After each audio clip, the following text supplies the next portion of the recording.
Welcome everyone to the first race in the PPR and DaveCam Tier 1 League. And in Tier 2 and Tier 3, but obviously you're going to be watching Tier 1 today. So LMP2 and GT and the best drivers, or at least the highest iRating drivers in the league. And it's free practice right now, followed by, I think, 4 laps of quali and a 45-minute race with pit stops, just like IMSA. Well, the Sports Car Championship.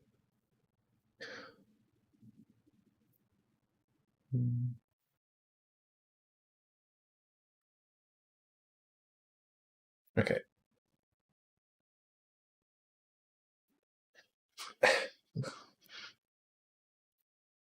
So we'll just be on board watching a few laps. Obviously, this is free practice, so it's not the most serious laps, hopefully. But maybe there might be a little bit of drama. So.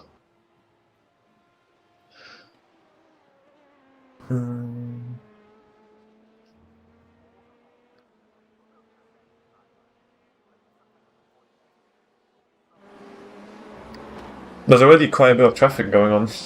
I've been watching it slowly as I was loading into the session, and there is LMP2s having to lap GTs already, but it's good practice. They're doing it cleanly so far, so nothing to complain about. It's all part of the fun.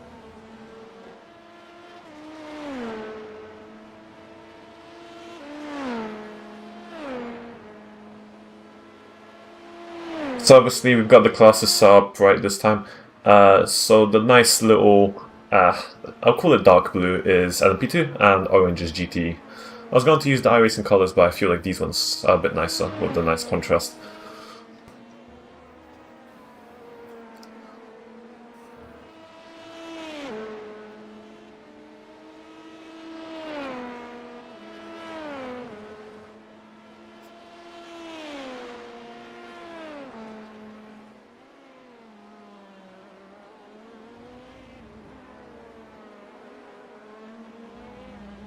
Okay.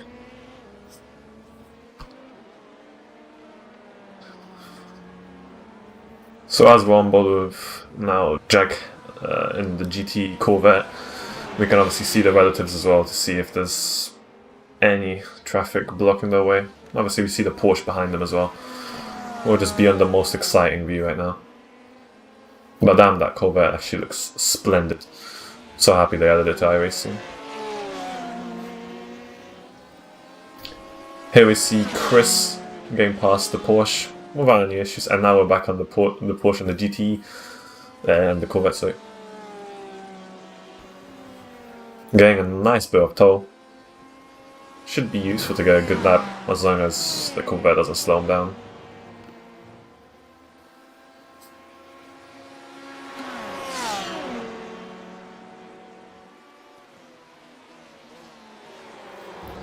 Oh, that was quite close with the LMP2 there.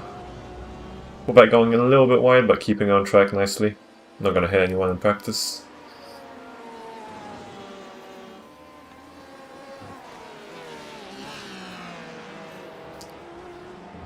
Okay, so while we've got some of this beautiful racing, let's look at the weather, because that can actually have a big impact on the lap times and the overall quality of the race. Sorry about that. So, it's October 4th, which is real. A nice 2 PM race. The wind isn't too strong and the temperature isn't too high, but it should be good enough to at least be in that sort of understeer kind of range. Where's that photo come from? Never knew that could happen. But it's also not where the car's just sliding. It should be like the optimum range in my opinion. Because 20 degrees it's just like hot lapping temperatures rather than the 30 degrees. And 30 degrees is actually quite popular when you're on 2 PM. You won't get much lower than that. You can get much higher than that though. So back on board.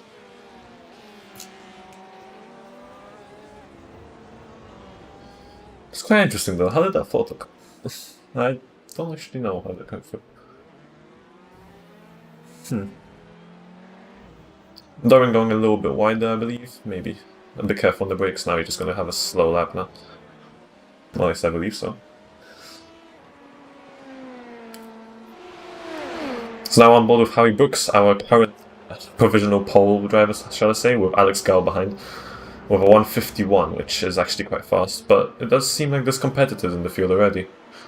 Currently getting past a different LMP2 car. Let's see who it is. It was Thompson. Jack Thompson. So this is great practice for the drivers. Jack Thompson goes into the pits, but here we see Howard Brooks get past the BMW. Quite a nice livery on the black and pink. The drivers are getting some good practice on the traffic because obviously the LMP2s are faster than what the HPD used to be, so they do get past the GTs a bit more often.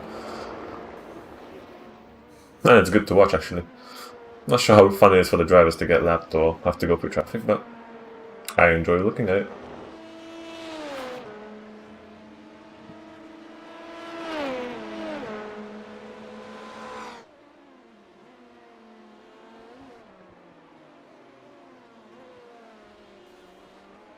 I heard a crash. Ooh, that's an LMP2 in the wall. Let's see what happened.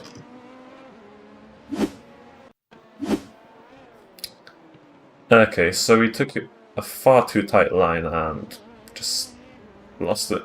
Doesn't seem like there should be too much damage, but yeah, he's definitely gonna have to go back like he did. Okay, let's just quickly... That doesn't seem to work.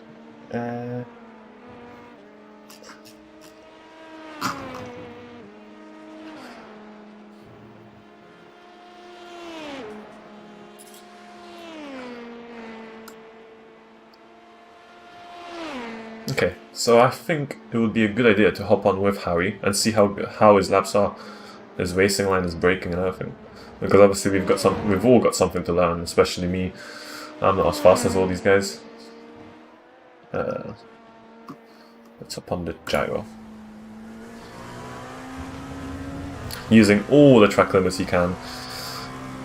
And now full throttle down into turn, onto the start finish straight and then down to turn 1.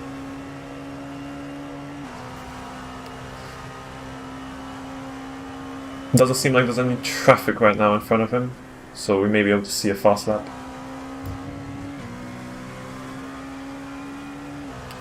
Sorry.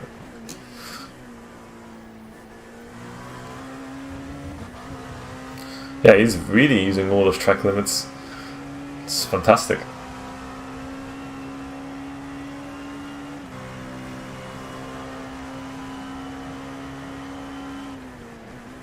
Do see an LMP2 ahead. Hopefully he doesn't slow down his lap now.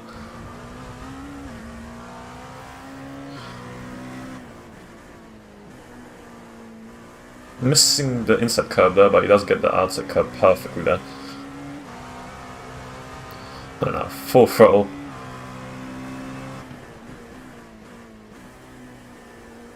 And now we're approaching the, I believe it's called the Cowser area. And a full throttle high-speed corner right and a long straight. And just 2 more corners, 2 free corners until the start-finish straight. And that's a full lap of Royal America for you. Keeping that throttle pinned, taking it to the track, the outside limits.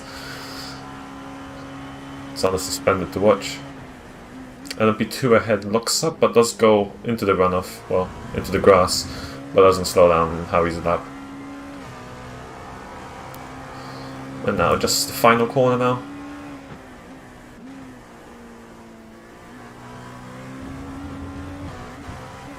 Yeah, again using all those track limits, and let's see what this lap will be.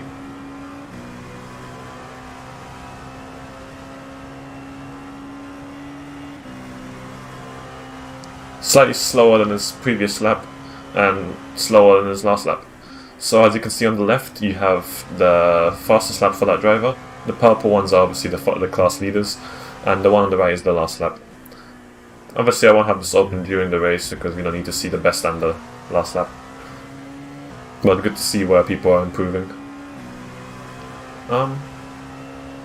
Why is there a red tag? Nah, maybe something broke.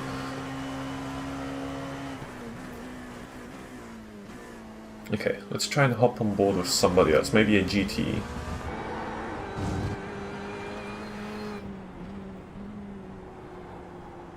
Obviously the GT lines may be a little bit different, so it's actually good to know both of them. Chris is in the Ferrari, which is actually one of the less popular cars, but the Ford is the least popular because no one's driving it. At least so it seemed. Not sure if there is anyone. I'll have to check. Not right now.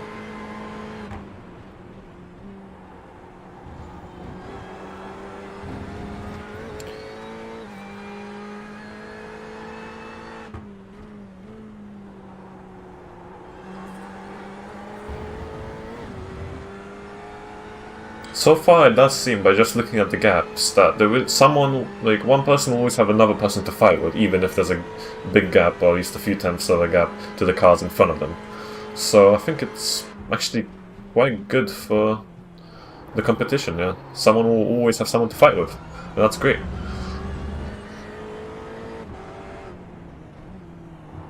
And obviously in the LMP2 field we don't have any car variety, but in the GT field we do have a few bimmers, well, quite a few bimmers. But it's not all bimmer, like in the actual Insta Road Atlanta last week, and the Petit Le Mans. We actually see a few Corvettes, a Ferrari as you can see here, and a few Porsches. Obviously you can't take a full throttle through the long right-hander here, you have to time it right. This gets the track limits nicely. Let's see how he does in the fast right-hander. Full throttle? No, he lifts a little bit. Really depends how fast it's coming out of the previous corner to take it, and depending on your setup as well.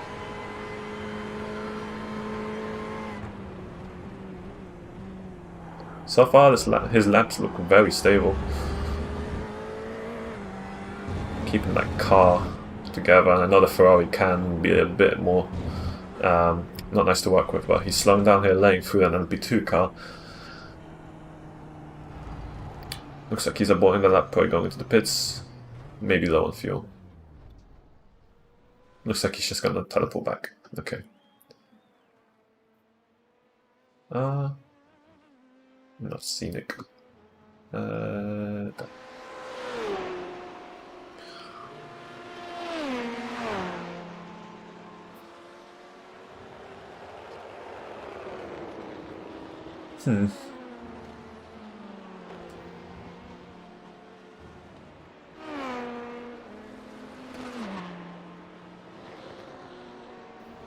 Oh, actually, we've got a new P1 driver for the GTE class. It's Reese. Reese Newland in the Corvette. He's gone 1.5 tenths quicker than Chris in the Ferrari, and it's our first 2-minute lap time. It's a high 2-minute lap time, but it's the first 2-minute lap time, and I'm assuming that we might get some low ones possibly in qualifying, if not a 1:59, although that might be pushing it a little bit. With the LMP2 field, we're definitely going to see 49s though.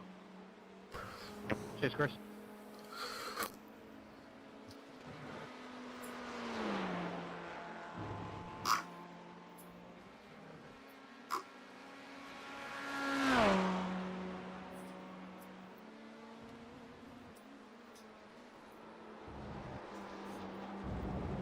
Got a nice sharp delivery there, a nice matte black, and a shiny blue, I believe. Going a little bit wide there, but keeping on track, unless that was just the way I saw it. Let's see if he improves. Just hammering that throttle now, all the way down to turn 1.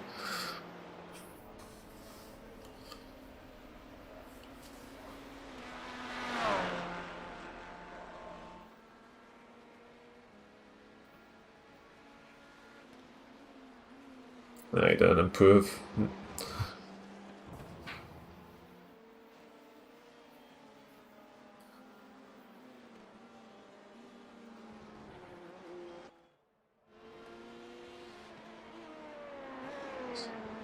So now I'm board with Alex Gal, someone I know quite well. Only 44 hundredths of Harry Brooks.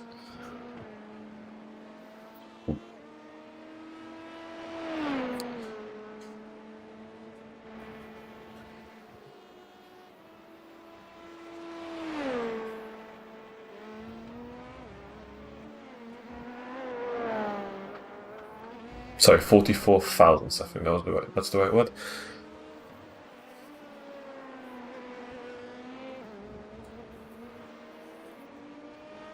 Also rocking a pretty nice livery. Got the VRS logo right on the back where everyone can see it. And all the other sponsors, and that nice blue, red and white color arrangement. So obviously, since it's back, maybe let's look around what livery everyone has. So that's a nice PPR livery. Got that goldish accents with the black and white. Typical but beautiful PPR livery. Not sponsored to say that. Now we've got a Martini. I think Williams ran a similar livery like that. That one actually looks pretty good. Very well made. Going a little bit wide there, I think. The car got a little unsettled, but he kept it together. There we've just got the standard black, which actually looks really good on the MP2. Sorry, that's not black, that's more grey. Actually, no, that's... something around it. And then we've got a golf car. That turquoise. Actually, no, that's more of a light blue. Light blue, dark blue, and orange. That's one of my favourites I've seen today already. A little bit of traffic around there. The LMP2 is now on the start-finish straight. Should be easy to get past though. And now in the toe of the car ahead. I think that lap was invalidated for Chris. Or it just didn't show up for us. Going a bit too deep, didn't get the inside curb. Okay, let's keep moving down the grid.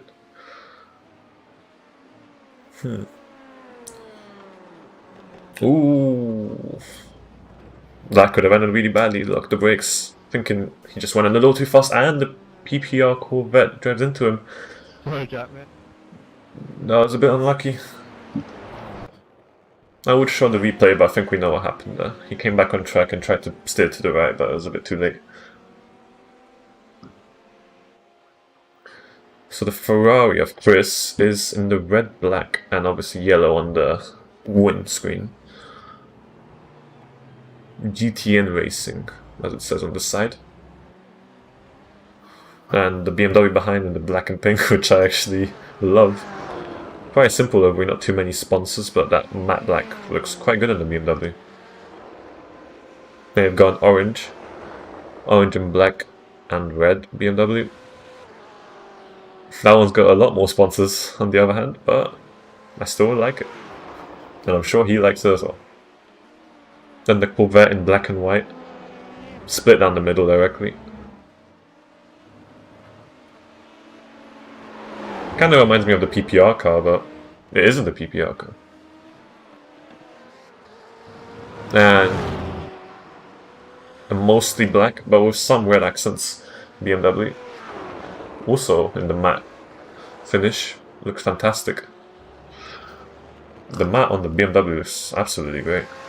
And we've got Dave Cameron, or as everyone else calls him, Dave Cameron is official colours. Let's hop on board with him actually.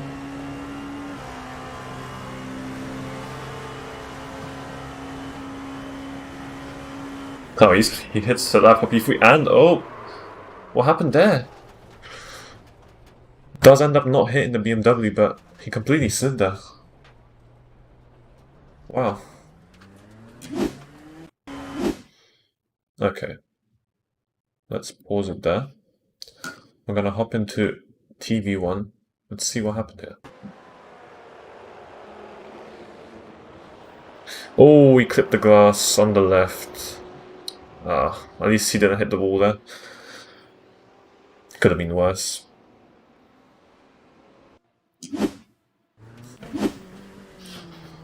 Oh, we're back on board with Dave. Nice little counter steer. Keeping the car together.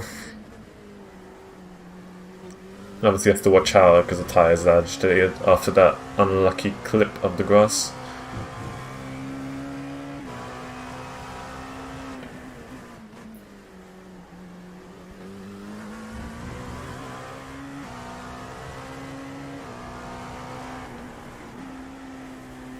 I'll stay along with Dave for another lap, a full lap. Let's see how fast he can go. He's nearly 2 tenths off Alex, but I'm sure he can pull it out. Maybe if he doesn't pull it out now, he'll pull it out on quali.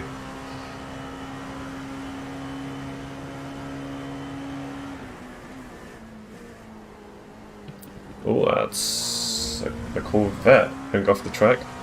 Well, we're going to stay on board. Oh, sorry, Jack, that was a bit close.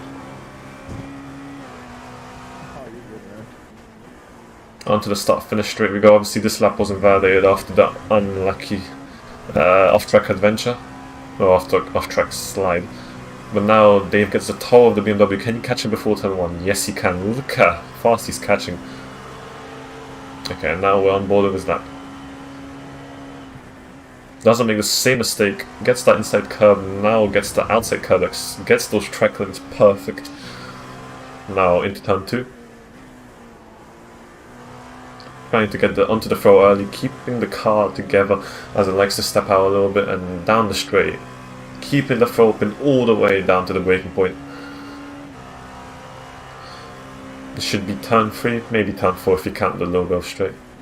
Trailing the brakes and I think, oh okay, he's just gonna unbolt his lap there. Just wondering, maybe he ran out of fuel or something. Oh, did something happen? Oh, right. Whoops. That. Maybe not fair. That's bad. Okay. Obviously, OBS doesn't show what I'm seeing exactly. Let's quickly pause that.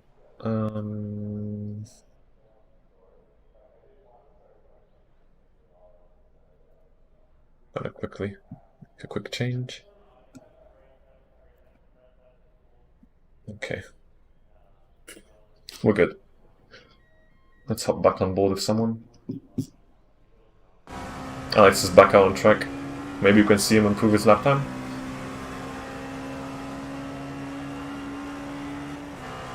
I think this should be his flying lap now, because he was in the pits when Dave was doing a lap.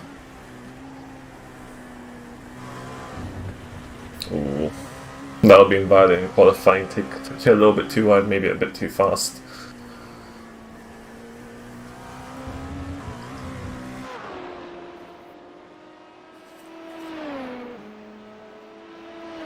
I haven't seen any new, well, provisional pulsar, shall I say. But Jack Thompson has improved his lap while we were watching Dave, I believe. He's now 2/1000ths of Alex with a low 151. No one has challenged Reese for the GT class crown for now. Alex going a little bit wide there, but his lap's already sort of invalidated.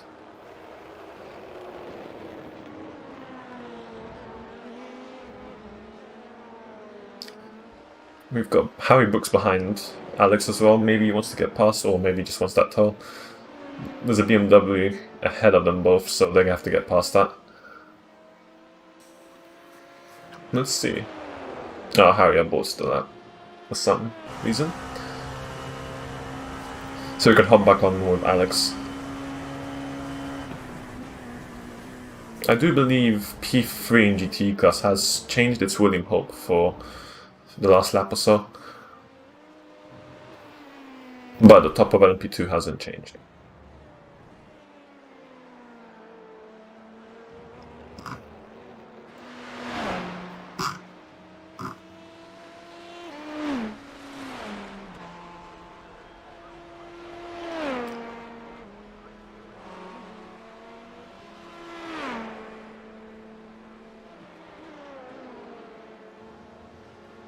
Alex will have a little bit of traffic. It's Geeks again as he came out back on track. Getting past the Corvette there. Alex will get past him on the straight and shouldn't hamper his lap.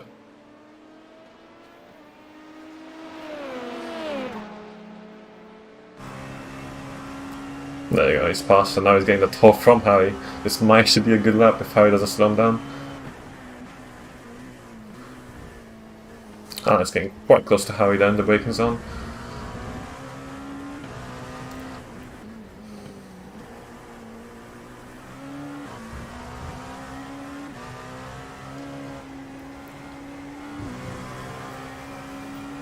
Yeah, I've noticed how he is now under a tenth behind Alex now. It's very close in the top 5, I should say. The top 3 is very close, and then the top 6 is within 3 tenths or so. That will be very interesting to watch. Although I think everyone will be able to fight for a win. Once you get in the tow and once people start fighting, you can definitely catch up if you get a bad start or just a bit slow off the start.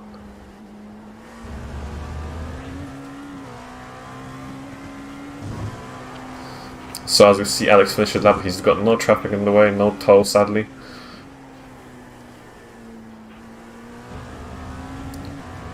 Let's see. He did get a bit off tow on the start, on the second straight.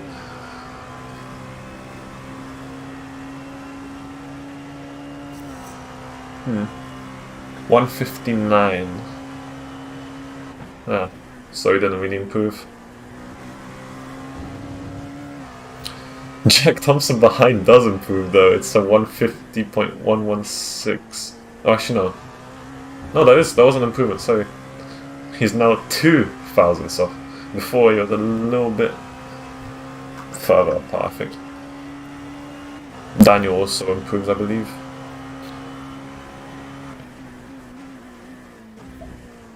Yeah, Daniel hops into P3, 58 thousandths off Alex. That does put Howie down to P4, but they're still all within a tenth. And we see Reese, see Newland improve his lap time in the Corvette. Extends his advantage over the Ferrari of Chris and the rest of the GT field by a little bit. I do think Reese is going to be the one to watch for the GTE class. But I do hope Chris can mount him a challenge. No, maybe William. In the LMP2 class, I have no idea who to predict for the win. It's going to be a very close fight unless something happens.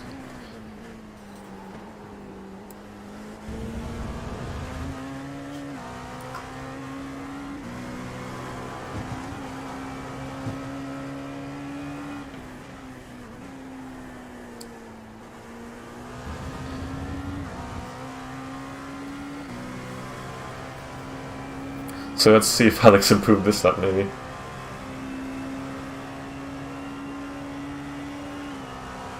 .150.3, so getting closer to his magic lap time. And Howie Brooks hits the first 49.5. Wow, that's 5 times quicker than Alex. Although I wonder if he got some tow there. And let's see if he's going for another lap. Maybe it was quality pace. Oh, but he's behind Alex though, so he may have got some indirect slipstream. But wow, 5 tenths. But as I did say, they're gonna hit the 49s. But that's a mid 49 straight away. So low 49s in quality, possibly.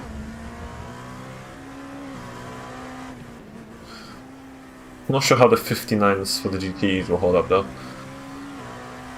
Not too sure if the drivers were doing race pace or quality pace, or maybe had the laps improved or worsened by some way.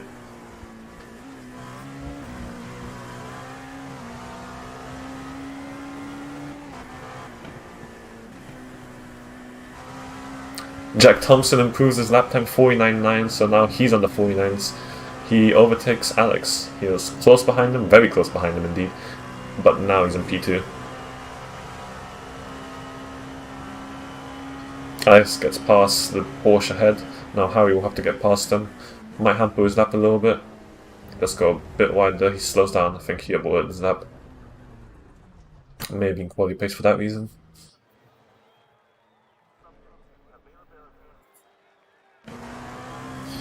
Ooh, Alex quite close with the Corvette there. Let's see what his lap came out to be. We can actually see the timing in there. It's going to be a 150, 150.498. We've seen William Hope improve 2 minutes and 9 tenths. So he's getting closer to Chris and Reese. And we've seen Edward hope improve as well and hop into P4. They're both in the Porsches, so I'll assume they're brothers.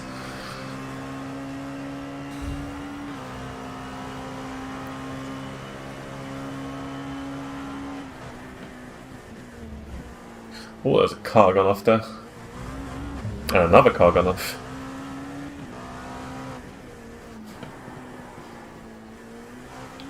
We'll hop on with Jack now. This LMP2 field is actually very interesting. Someone's constantly improving.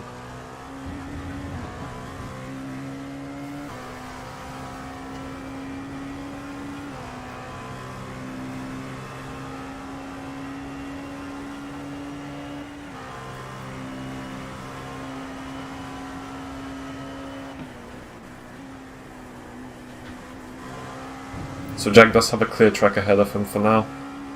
I do see a GT off in the distance, but it may not slow him down yet.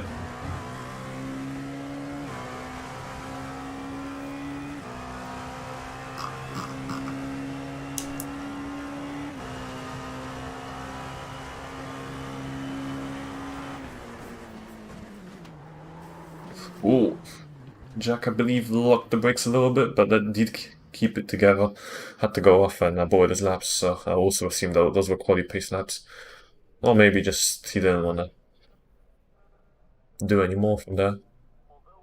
So the top 5 is now in the pits for LMP2, and the top 4 in GT is also in the pits.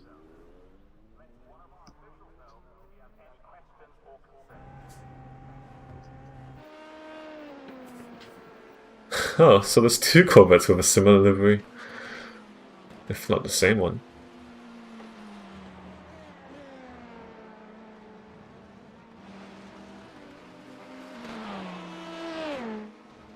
I'm actually interested, so that's ahead of him and Derek.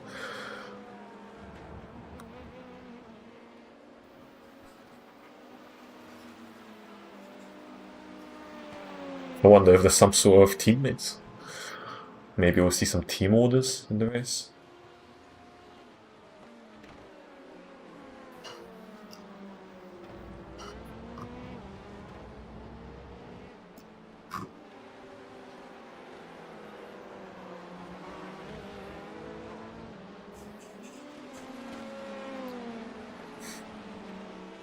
Well, besides the class leaders, especially in LMP2, when it was close at least, I do see some very close time battles between a few drivers. So you've got P7 and P8 in GT, very close, and P7 and P8 in LMP2.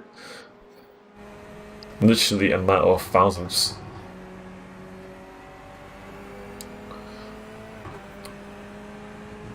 Rigor letting by the LMP2. So his next lap might be his hot lap. And we're down to just about 80 minutes of practice.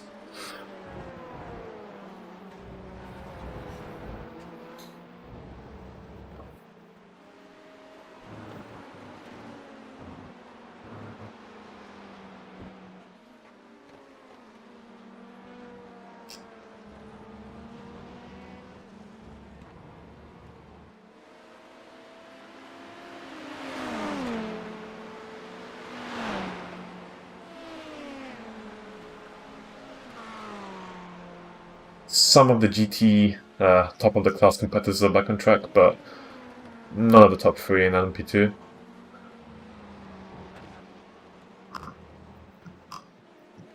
It does seem everyone's trying to get that maximum track time and just get used to the track before the qualifying, where you just want to be on the limit all the time.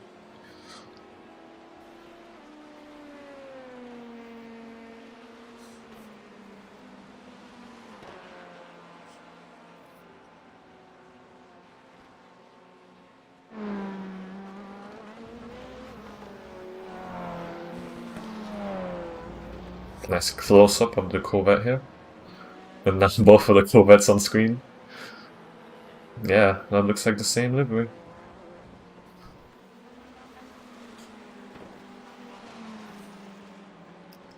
Let's hop on board now. They're getting quite close now.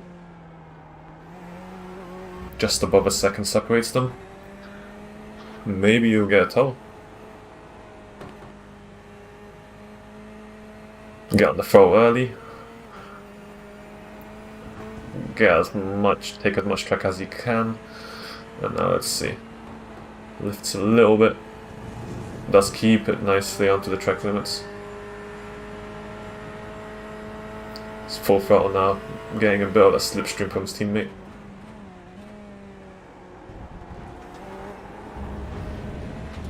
Now just 2 more corners.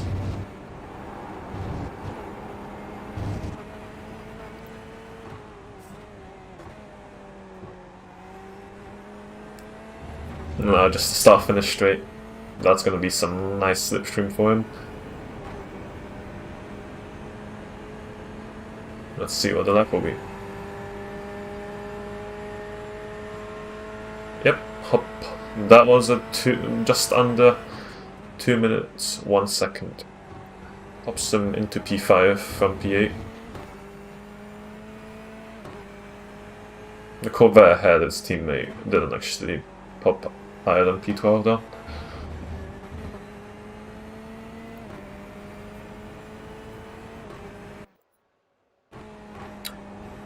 Oh, we just saw Reese improve. Don't think it was by too much. But he has improved. 2 minute 469.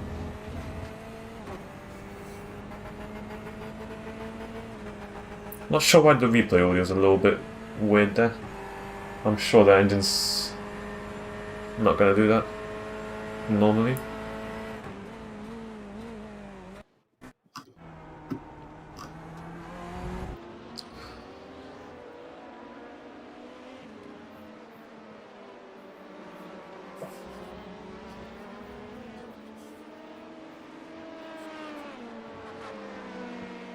So I think it might be a good idea to maybe get some photo shots now.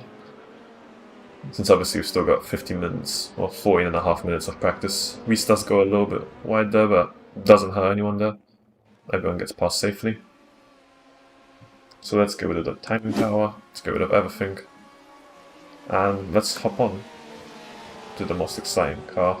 Almost exciting. 2 teammates here again. The 2 Holt brothers. Also running the same livery. Fairly simple one. White all the way through, and then orange in the front. Or yellow maybe.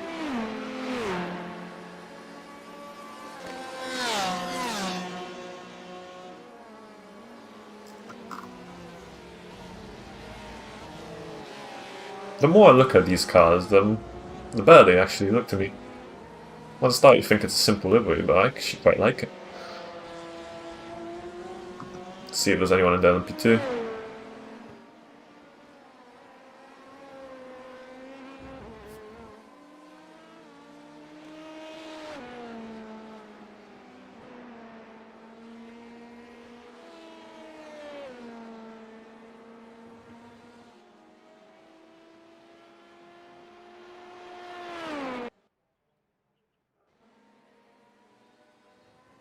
Yeah, it doesn't seem to do anything.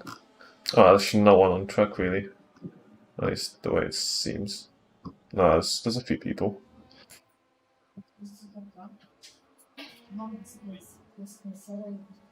Oh, there you go. The golf car. The fast right-hander. Keeping it nicely on track.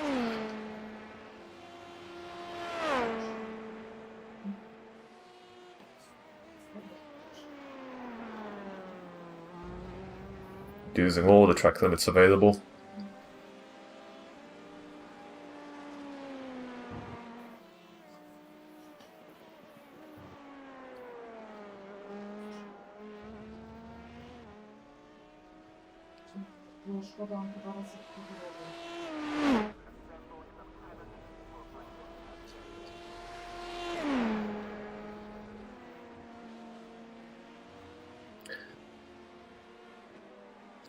Quite a lot of good looking cars on track today.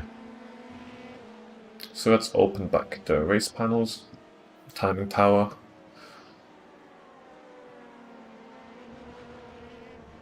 Ooh, Chris does clip a bit of the grass, or maybe even the gravel there. Does keep it on track though.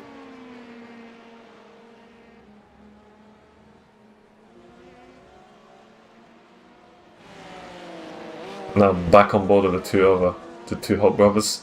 Very close together now. From this angle, it looks like the bump drafting.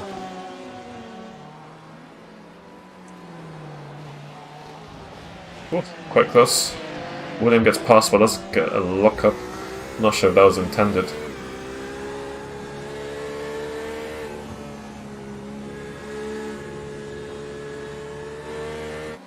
I'm sure it's so tempting if you just smash the throw as early as you can and just hold it mashed all throughout the long right-hander, but you can't do that in GT, sadly. That'll be 2. Daniel Thomas gets past quite safely. The two Holt brothers are still very close together, but I believe William wanted to get past because he was a little bit faster. That curb is really loud.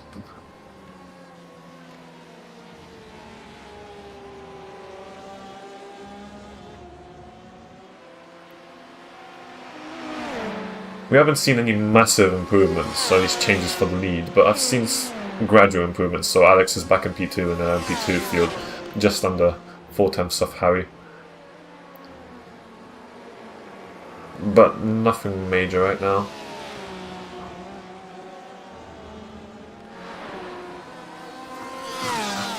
So together we've got 30 people, at least on my timing charts, and everyone's set a lap.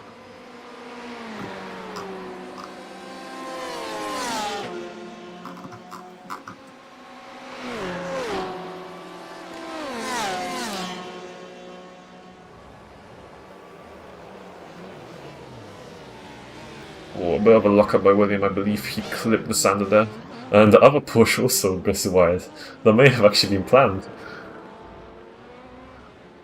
The camera switch away from them though. We're on board with Chris now. Yeah, again in the golf car. And now on board with Nils. Oh, another Ferrari. We've got 3 Ferraris, I believe. We've got Chris in P3, Nils in P10, and Derek in P14. Now ahead of that Ferrari of Nils, we've got a Corvette. Another car with matte black. But honestly, it looks fantastic.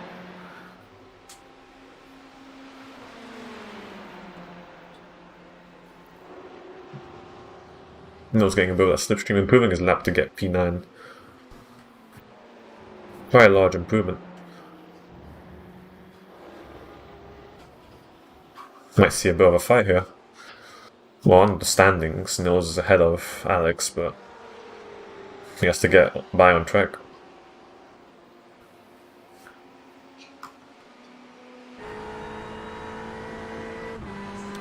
Let's see, will we make a move here? He's getting that slipstream. He does pop out to the left. He's going for it. He is going for it. He got past, the move's done and busted.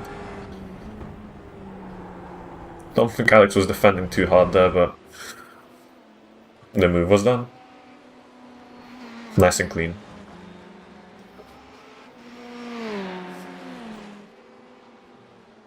So we're now down to 8 minutes of practice. Nose goes a bit wide there, keeps on, takes it back on track. Goes wide yet again. Is he gonna hit the wall? No, he's gonna keep it together. Initial D. Wow. Slides that Ferrari through the gravel, but let's bring it back on track. And now Alex is back ahead.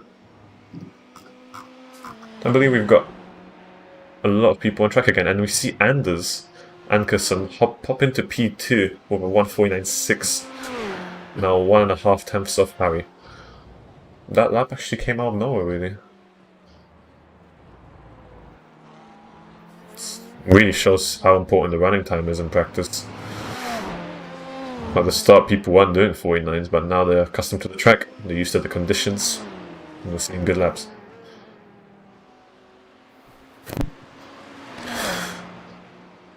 I wouldn't be surprised if there's a high 48, although I'm not sure if the current laps were here on quali pace, and if they were here on quali pace, then I wouldn't count on it.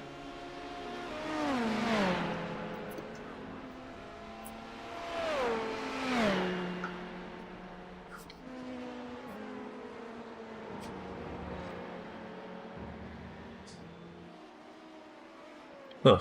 Jack Thompson's right ahead. I think he's one of the top LMP2s running. Anders is now in the pits. So I will assume that that was his quality pace run. But definitely close to Harry. Harry is out on track as well. Trying to improve. Ooh, there's a spin.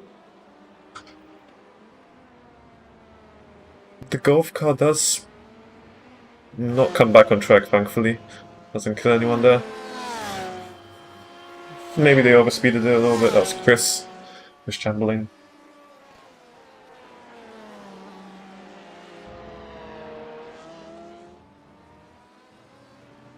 That is a nice LMP2 livery. It's like everyone threw paintballs at a black canvas. But it looks very organised. We're on board with Jamie Lawrence now, exiting the pit lane. One of the founding fathers of PPR. And this league is PPR and DaveCam, so we gotta give him some screen time. Thank you for hosting everything. Along with everyone else, especially Dave.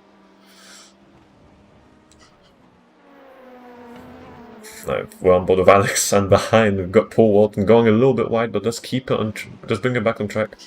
Right now, Jamie again, behind the PPR Corvette. I believe that's a PPR Corvette. Yeah, that is.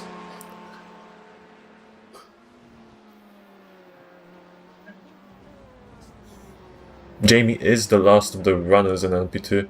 Jack does go a bit wide, but then we have Jack Thompson, which is the new LMP2 leader, 149.3. So now he's 1.5 tenths above Harry, and nearly 3 tenths faster than Anders. I believe those three were the ones that did quality pace runs. I'm not sure, maybe Alex did one as well? Maybe they were all doing race pace runs and just improved massively. We'll find out in qualifying in 5 minutes.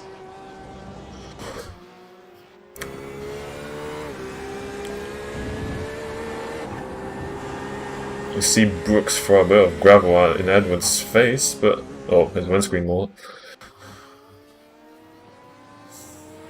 Giving a bit of toll to Edward as well, but unavoidable. No, but Edward hops into the pits. How he wants to improve, maybe he wants to be that number one. Well, everyone wants to be number one.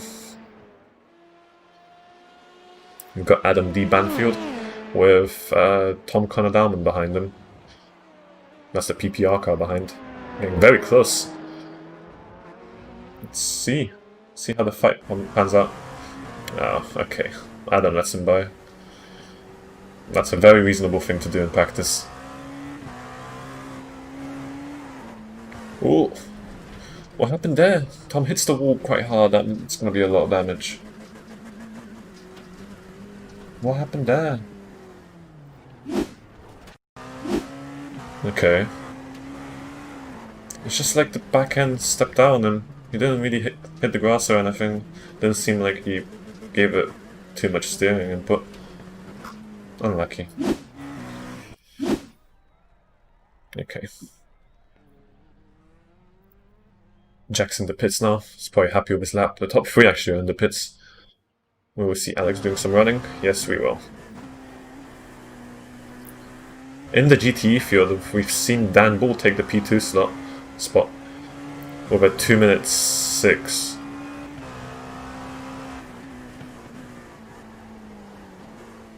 Alex going a bit too deep in there, maybe too fast. So the GTE field has been getting closer and closer, and Reese has improved yet again. 2 minute and 31 thousandths. So we're getting very close to the 159s. But that has just very largely increased his domination over the field currently. Although that could have been a quality pace run, as I always say. But that is 5 tenths, nearly 6 to Dan, 6 tenths to Chris, and nearly 8 tenths to Richard. So we've got 2 minutes of practice left. So it's going to be 2 laps for Alex and anyone else who's about to be crossing the line. Well, for GT it should be over for now. So whoever crosses the line now will have 1 more lap, and that's it. But Alex will be actually one of the unlucky ones that has only one lap after this. Or at least I think so. Daniel improves. 49.5, just about to be 49.6. 2/10 off Jack. So it looks like the grid has been doing those 49s quite close together. I thought it would be a bit further apart, but no. They don't fail to impress. Alex gets a bit of a snap. Not really sure what to call it, but let's keep it together. I actually haven't seen any big crashes here. I mean, they've had that one little off with the grass clip, but that's understandable. Well, other than Tom Dalman having just that weird slide into the wall. But it's what you expect from Tier 1 drivers.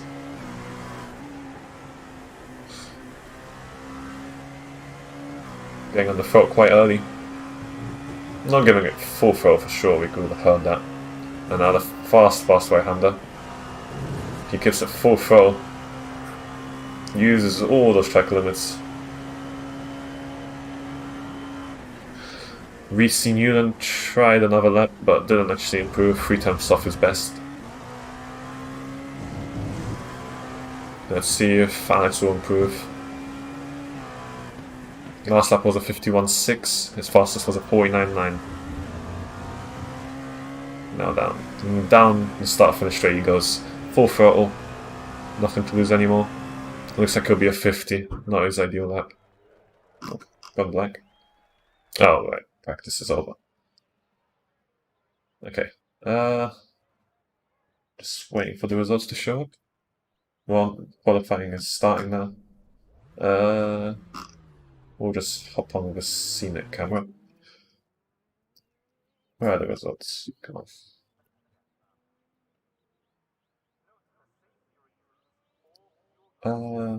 Let's hide that.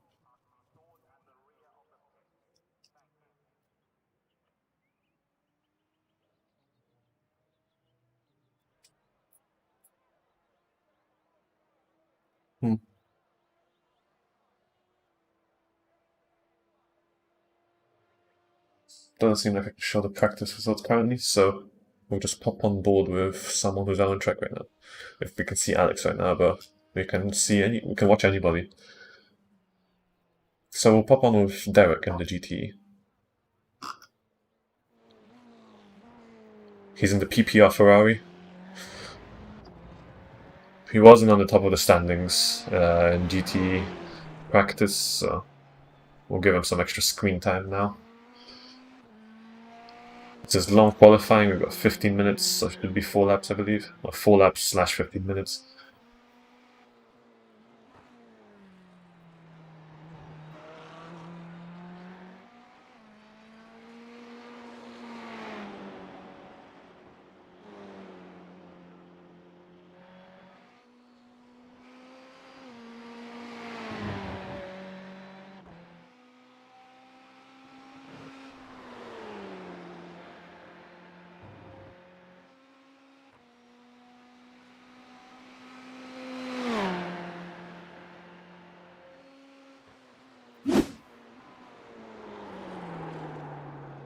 Okay, so I'll hop onto the gyro camera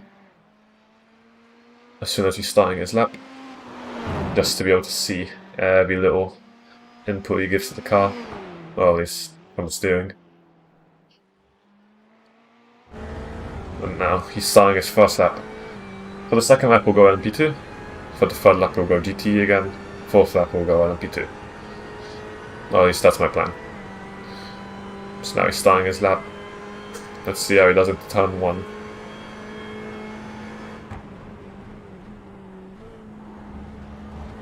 Gets a little bit of unhappiness from the car, but let's keep it nice and tight into turn 2. Tries to get on the throttle early, works out for him. Down the long straight now. Let's see how late he can brake into turn 4, 3, whatever you want to call it here.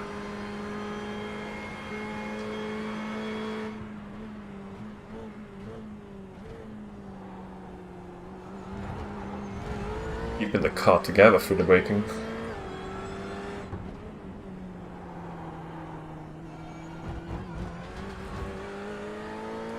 making sure he's using all the track limits. Inside curb, outside curb.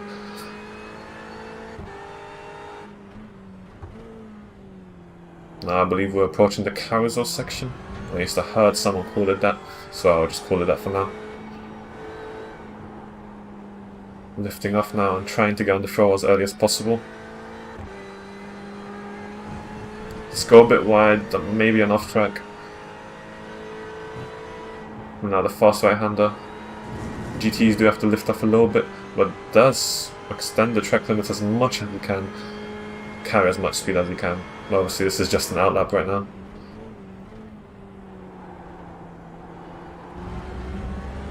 We have the first lap in LMP2. We have first 2 laps. We have Alex on provisional pole 49.273. And we've got P2 Walter 1.823 seconds off with a 159, nearly 150. We have the first GT lap, 2 minute 1.5 by Dan. And Derek will place himself. Alright, he got on off track. Okay, so as I promised, let's hop on with an LMP2 driver. So we'll hop on with the provisional pole driver. Daniel slots in behind Alex with a 149.7. Tom down and improves 149.8. So there is some more 49 straight away. Alex reset his lap, so we'll come back to him later.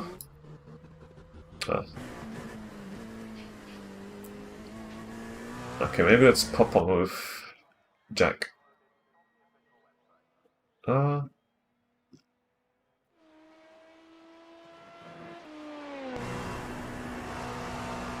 We have a new provisional pole GTE driver, 2 minute 1.1 by Jack. Jack Hedge Cokesy? Sorry for the pronunciation. Let's see if Jack Thompson can snatch provisional pole for now. Got another 10 minutes of qualifying. The LMP2 grid already a majority has set their laps. GTE's, actually GTE for that matter too. Derek was unlucky with the invalidation.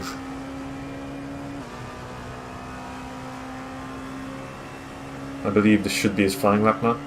Yes. He was one of the top guys in practice. Let's see how that scales.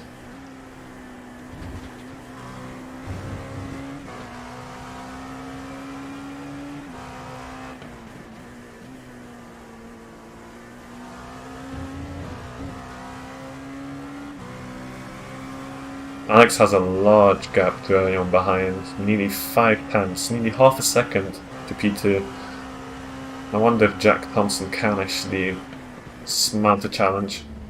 We do have Reece Newland on pole and GT class, obviously the timing tower won't show that currently, with a 2 minute 2. Zach Vorster on P2, and Nils Isaacson on P3. All 2 minute lap times.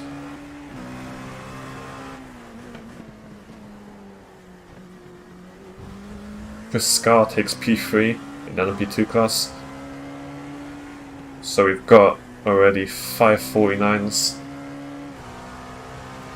And that is going to go up. Oh, sorry, scratch that. 6 49s. Dorian joins the crew. Oh, 7 49s now. Anders comes back into the 49 club after practice. Okay, so it's just Jack Thompson missing from those who did had them in practice. But obviously there's always those who didn't get it. Oh, we see DaveCam here at 49 as well. That's 8 people. Chris Chamberlain takes P3 with 49.7. So already the top 10 should all have 49 second lap times. Some people go back to the pits after the lap. Let's see how Jack Thompson does. Across the line he goes. That's a 49 for sure. 49.7. That's P2 by 3 thousandths of a second to Dorian. Very close, there's 5 49.7s. Wow. Okay, now, not to make sure we don't forget about GT. It hasn't been that close since Reece has a 6:10 gap to P2. But we've got another 7 minutes of qualifying. Maybe someone else can mount a challenge. Howie Brooks goes P2 in LMP2 class 497 as well. That's 6 of them now. But still 4/10 of Alex goal. Jamie Lawrence goes P13 with a 50.8. So we've just got 4 drivers that aren't in the 49s for LMP2 class. Although we've got 2 LMP2 drivers that haven't set a lap yet, or a valid lap. Out of GTs, everyone has set a valid lap if I'm not wrong.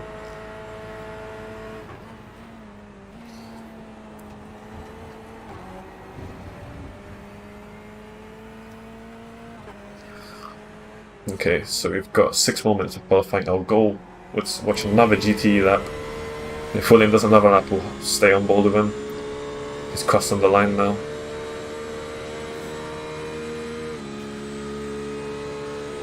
Doesn't seem like he's slowing down, so maybe he's another lap for him.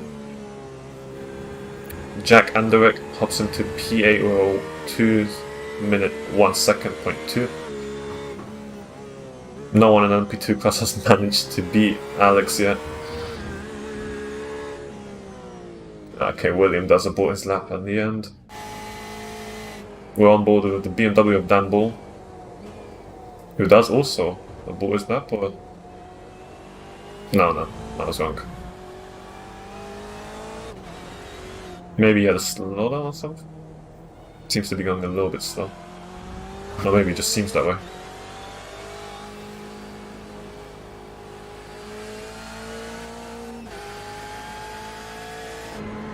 Let's hop on with the Ferrari of Chris, who was on top of practice for GT class for a little bit until Reese came by. Can he mount the challenge to Reese?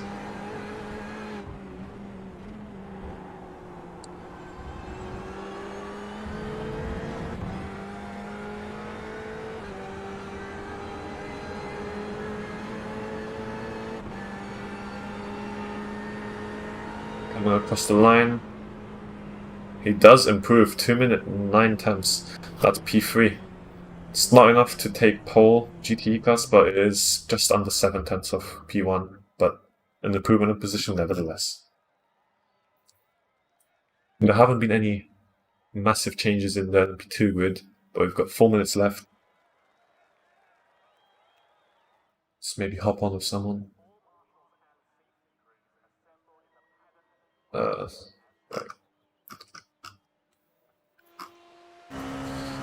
So Tom just seems he has improved, but let's see if he goes for another lap. 4.98 for him. It's very close in the LMP2 grid. Closer than the GT front of the grid at least. No, it's getting on the front early, using all the track limits available to him. We have seen Boo Rigo jump into P4 of GT class with a 2 minute 1, just getting very close to those 2 minute flat lap times. Noah's got quite close as well.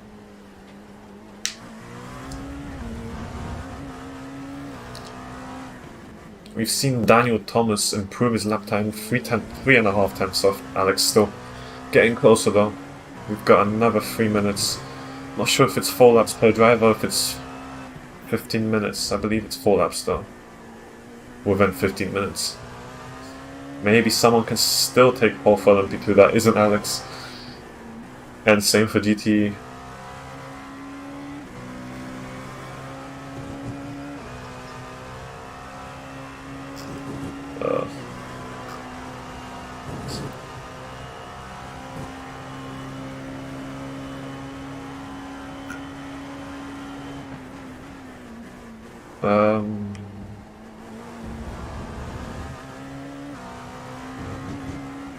Like it seems like a co-commentator will be joining us. Let's see how I set this up. Let's just pop into this TV mix view.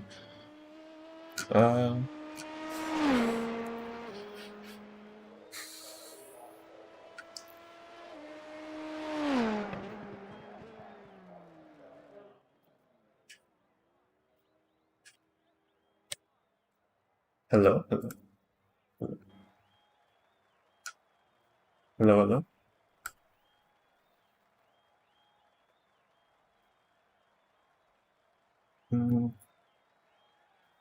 Can't seem to hear you. Is that Discord doing a big bad?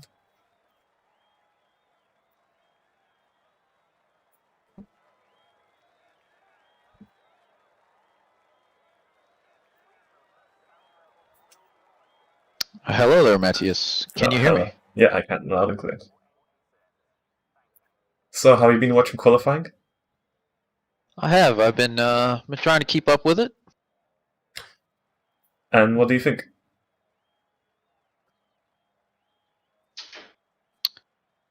Looks like it's going to be pretty competitive, particularly from the LMP2 class, from P2 almost all the way down to about P10. So you're going to have about.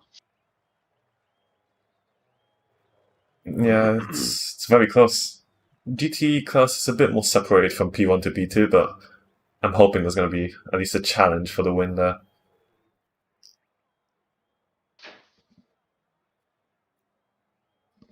So let's set some bets, obviously, without money. But who do you think is going to win both classes?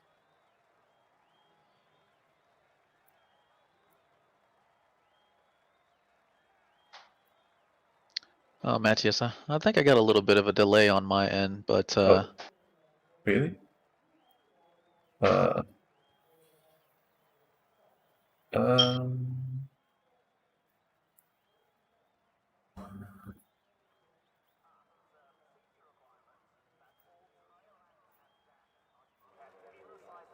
hmm.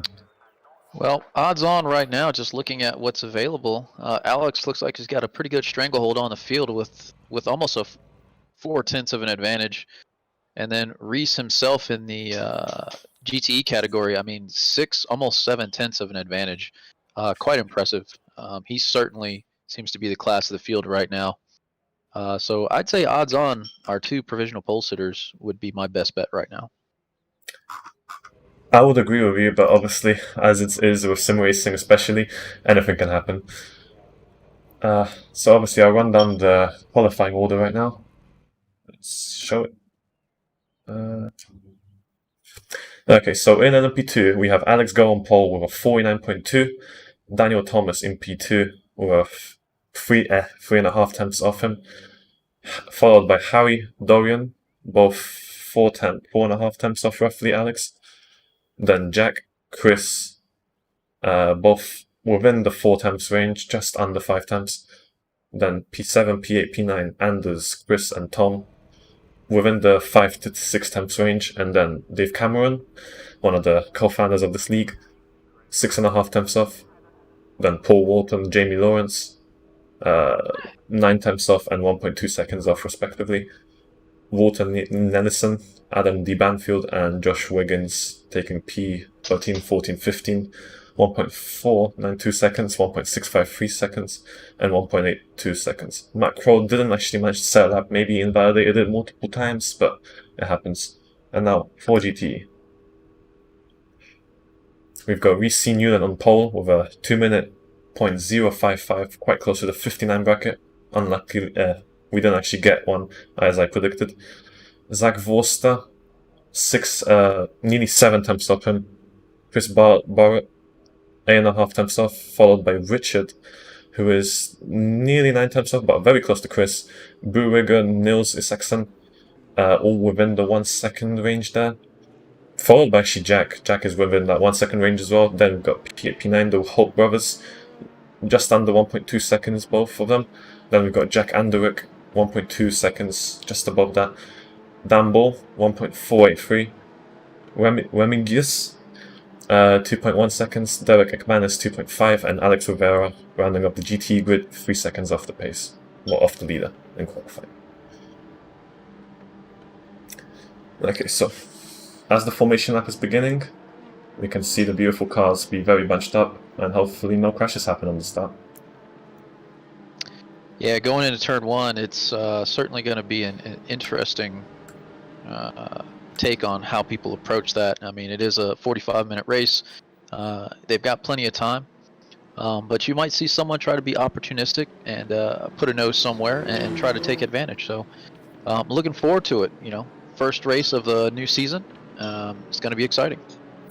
Definitely, I'm really excited myself. I'm really hoping the GTE class can provide as much of the excitement as the LMP2 class probably will. But I'm hoping for no like crazy crashes or anything, because that's not the best thing to watch, really. No, I think we've got a good grid here going forward. You know, it's definitely going to start to get interesting when the LMP2s come around the track and they start lapping through some of the GTE field. That could provide some advantages for both sides. You know, the GTEs could take advantage of it, potentially get into the draft, maybe get into a position to pass where they may not have been able to. And the same thing for the LMP2s. You know, they could use those GTEs to kind of block others from gaining an advantage as they move through there. So it's going to be a great multi-class fight as we go through here at Road America. One of the best racetracks, definitely United States, and I would also say definitely one of the best in the world. Yeah. I found myself driving it quite recently and I definitely enjoyed it, although it wasn't one of the most difficult circuits like Road Atlanta, for instance. But it provides the same quality of racing. Yeah, Road America can be deceptively easy, can kind of lull you into a sense of security, but it's definitely got some technical sections, especially as you get into Sector 2, coming up over the blind crest to turn 1, or not to turn 1, to the left-hander, and then followed quickly by that right. That section that kind of includes also the carousel. The carousel is one of those deceptive corners, as you said. It's honestly, I've gone off there multiple times on my first laps, and I've seen other people go off there. We've seen a Ferrari do initial D moves there, so.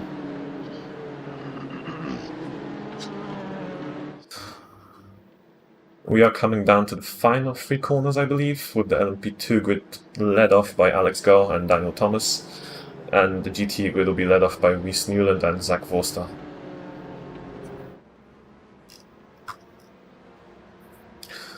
Yeah, they should be getting ready to go here pretty shortly.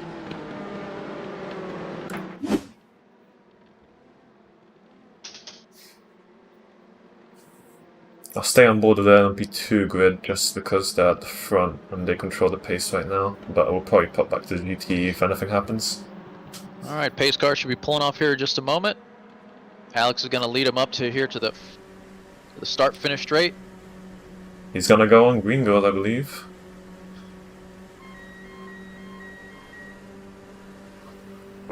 Green. And they're off. That's the green light. The green flag, and we're off. Alex gets quite a good start. Getting very close with the LMP2s. No one actually comes off the track. Yeah, it looks like everybody in the LMP2 class pretty well behaved going through the first corner. As the GTE category is making their way down to turn 1 as well. Looks like Reese is able to keep it going into the lead into turn 1 as well. Doesn't seem like there's any crashes in GTE as well. Very well done by them. Yeah, phenomenal start to the race for everybody going forward. Oh no, looks like we already got a little bit of an incident here in the P2 category. Adam Banfield. What happened there? And Jamie Lawrence. Oh no, what happened? Okay, I'll pop open the replay. Car's just disappearing, okay. That's unlucky. I guess no replay. I guess go after. Yeah, caught the tail end of that, so... That's a car off the track. Down at the carousel. Wow. There was 7 cars roughly together and one of them went flying off. Not sure who that was. Yeah, it looks like we had a little bit of a 3 wide trying to go into turn 3 there. Looks like someone tried to back out. Just clipped the back end of Daniel there. Unfortunately, it caused a little bit of a multi-car accident, but looks like everyone's still able to keep going. Yeah. We might have a few guys drop into the pits pretty earlier than they wanted to. Yeah, we see Paul Walton and Jack Thompson in the pits, and I don't believe that's those 2 weren't the ones that actually crashed. Oh, Paul Walton was one of the ones that came off track. Dave Cameron also went off track, but he's still the pack. So... Yeah. Looks like Daniel kind of came out of it pretty well. Looks like he didn't take too much damage just from looking at his car. So it looks like he's able to continue. GTE grid seems to be perfectly fine though. Let's hop open with the leader. Yeah, no one's in the pits from GTE. I've heard some sort of crash though. May have just been iRacing.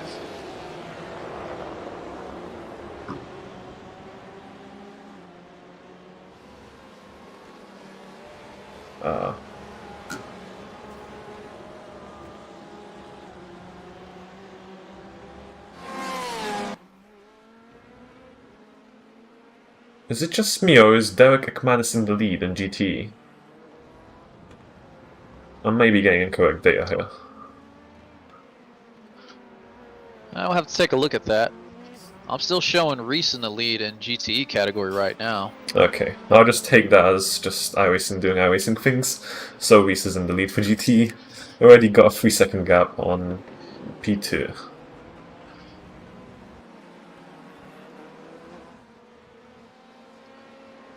And it looks like Alex is just stretching his lead out up here in the front. So he's, from what I'm seeing on the timing screen, about 1.5 and slowly just stretching it out lap by lap.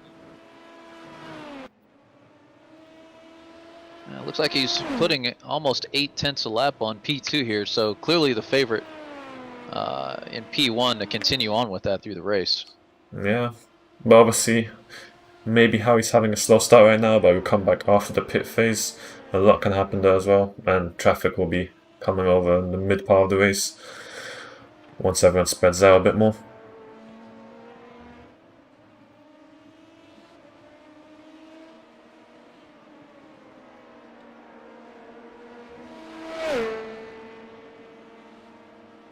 We are seeing a bit of a fight for P3.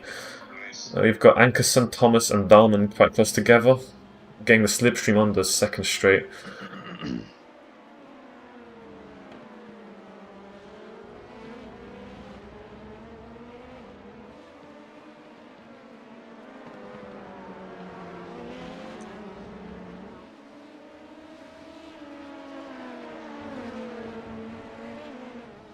Doesn't seem to be too much action going on right now, but they are very close within a second.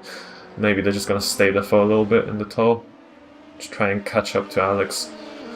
Although P3 to P2 is already a 6-second gap.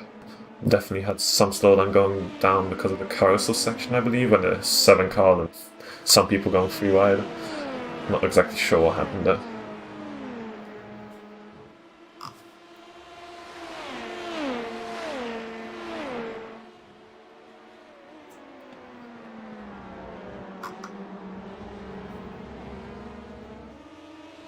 So Yeah, Ford, so guys are still keeping things pretty clean so far. yeah. No one seems to be doing any reckless moves, thankfully. Now it kind of looks like everyone's kind of gotten into a good groove here. Excuse me there. It looks like what we might start to see is a little bit of a strategy come into play now. You know, as guys kind of stay in these trains with one another, particularly in the P2 category, maybe do a little fuel saving, a little lift and coast into these corners, and try to pip some guys in the strategy game, just to maybe a little undercut on some fuel saving. Just kind of bide their time a little bit and fight more in the second half of the race. Well, speaking of undercuts, you said the P2 category, but what I'm watching here is a full-on GTE fight with at least 6 cars here. People may definitely try undercut from this grid. When they're so close together, honestly, just getting that 1 extra second would make them gain at least 2 positions or so. Yeah, it looks like you got Niels just at the front of it and Jack not too far behind him. I mean, if Jack's able to stay in his draft right there, it's going to pay off huge dividends for him. I mean, he's just outside the podium positions as well, but yeah, it looks like he's got a full-on 3, 4, almost 5-car train behind him. So Jack has to be careful, you know, really hit his marks as he goes through here, because that one small mistake, I mean, he could easily see himself down almost out of P10. Yeah. But that's what happens when you have a race that's completely on rails. Well, so far at least it seems that way. Yeah, I still think everyone's just trying to, they've gotten themselves into a good groove, pacing themselves, just trying to be smart about their race. I think we'll definitely see things in the second half of this where people get a lot more aggressive, trying to fight for those final finishing positions, particularly trying to get on the podium. It seems there's been a crash. Let me quickly pop back to it if I can. It was Chris Chamberlain and... Oh, okay. The replay cut off again, sadly. But I've seen some smoke come out. I believe Chris Chamberlain has a blown engine. Oh no! I'm not sure how that happened, but... Oh, may have been some contact? Well, Chris is definitely in the pits right now, so we'll have to go back and see exactly what happened to him. I'm not sure, really. I just saw smoke, and obviously the car disappeared. Oh yeah, Wow. he did blow his engine right How did- before the carousel. Looks like he just blew it. Probably either the engine or the transmission just went on him. Maybe a downshift too soon, or maybe letting the RPMs get a little too high for too long. And yeah, that's unfortunate for Chris. That's going to be a pretty substantial repair time. That might put him out of the race for the day. We're definitely gonna have to ask what happened there, because I'm not really sure just the downshift would break that engine. Maybe some contact destroyed the radiator, and just a few laps later it's over. Yeah, that's unfortunate for Chris. Definitely not the way he wants to finish his first race here in the league. But it's a long season. He's got plenty of time to make that ground back up. But these things happen, as well as in the sim racing world, and exactly the same in the real world. So I think he'll bounce back for the next race, and he'll be good to go. Yeah. Obviously not the way he probably imagined his first race, but he can definitely make it back up. Well, right now we're watching a fight for P2. Dave Cameron leading the cars, well, Thomas leading the cars, and then Dave Cameron, Tom, and Anders get quite close together. Obviously, close enough to get the slipstream, but not close enough to make like a dive or some kind of move yet. Oh, but it looks like Anders may have just had a bit of a moment there. Yeah, he did lose 2 positions.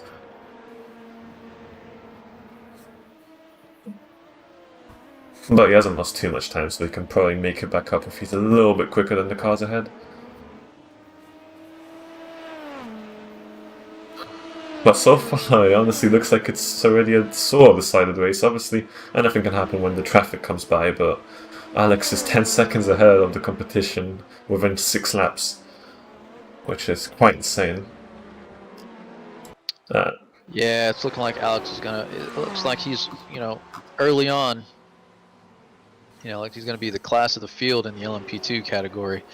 Just kind of running away with it right now, but he's still got a long way to go. He's got to keep himself consistent, hit his marks, and again, having such a big lead, it could lull him into a false sense. So, I think he'll be okay. But again, it can be very easy just to kind of lose yourself. And in the GT grid, we've got Reese, who's 7 seconds ahead of P2, which is also another one of those front runners I'll predict for the rest of the season.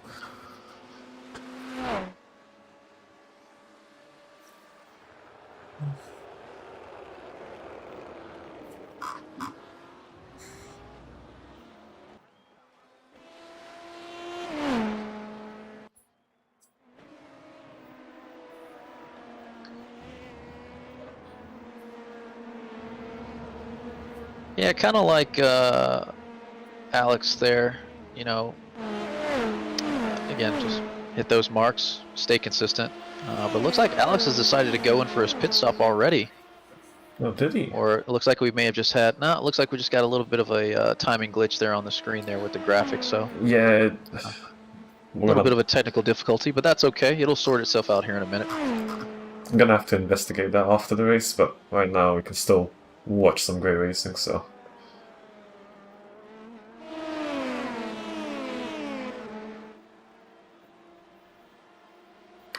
We are seeing Tom Dowman make a move on Dave Cameron into turn 4, I'll call. Side by side still. Can Tom get the faster exit or can Dave get the exit? They're still side by side, going up to the uphill left-hander. Tom seems to be ahead. Yeah, he's ahead. That's P3 for Pom. Dave has to sit behind into P4. Yeah, we did hear. I did hear some traffic that Dave was saying. He looks like he had a little bit of a damage from maybe an earlier contact.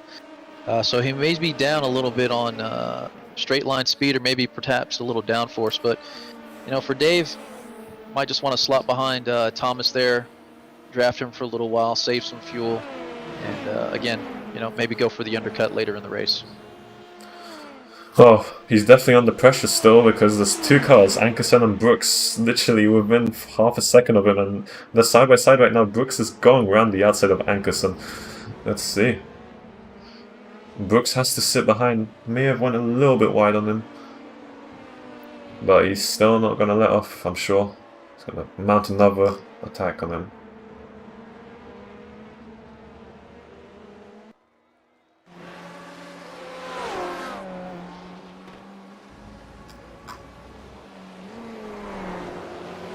Back on board the GTE grid, it's very close still.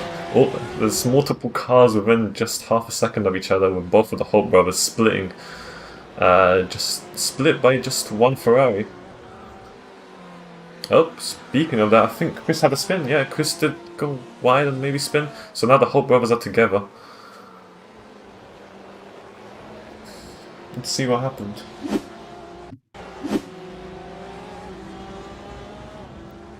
It's following one of the Holt brothers. Got quite close. I think he went a bit too fast into the corner, held his brake.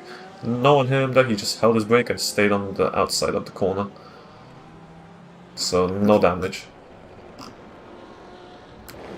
Yeah, looking at that Ferrari, looks like right there around turn 6. You know, again, that's one of those blind crests. You know, very easy to just lock a brake and lose the front of the car or the back of the car. But it looks like he was able to keep it safe, rejoin safely. So probably mad at himself for making that minor mistake, but having such a huge impact. But it's going to take a pretty substantial effort for him to claw back that time and position. He does have half an hour, but 15 minutes has already passed so quickly. 8 laps. Well, it's for LMP2, 8 laps. And we are seeing the first LMP2's lapping. Maybe it was the LMP2 that did have an off on the first laps. Yeah, we saw a couple of P2s already mixed in at the beginning of the race with some of the GTE field, so yeah, they might cause a little bit of a strife here, but we'll see how things go. So Alex, the leader of LMP2, is already halfway done nearly with the GTE grid. He doesn't seem to be losing too much time with them, so that seemed to be pretty good for him, at least for now.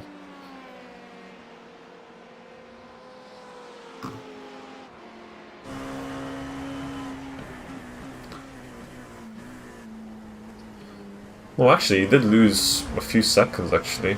He was 11 seconds ahead, I think, last time I watched him, and now he's just about 9 seconds. Getting past the Ferrari GTE now. May have lost a little bit of time, though. Yeah, and you can kind of expect a kind of a domino effect. You know, everyone else in the LMP2 field is going to probably do the same thing. They're going to lose a little bit of time, but you know, maybe they can get lucky and catch some of this traffic on some of these straightaways, less so in these braking zones. I mean, for these LMP2s, that's going to be just an absolute time killer to catch them, particularly in Sector 2.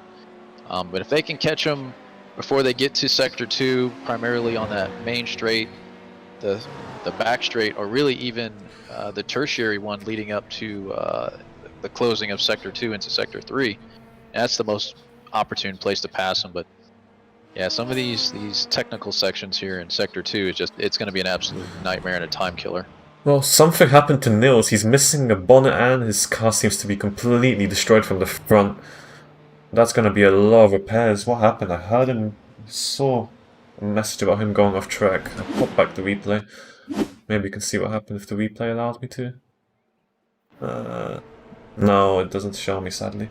We'll have to check back later. Oh, let's see if he goes into the pits. He must, because with that damage, it's honestly game over.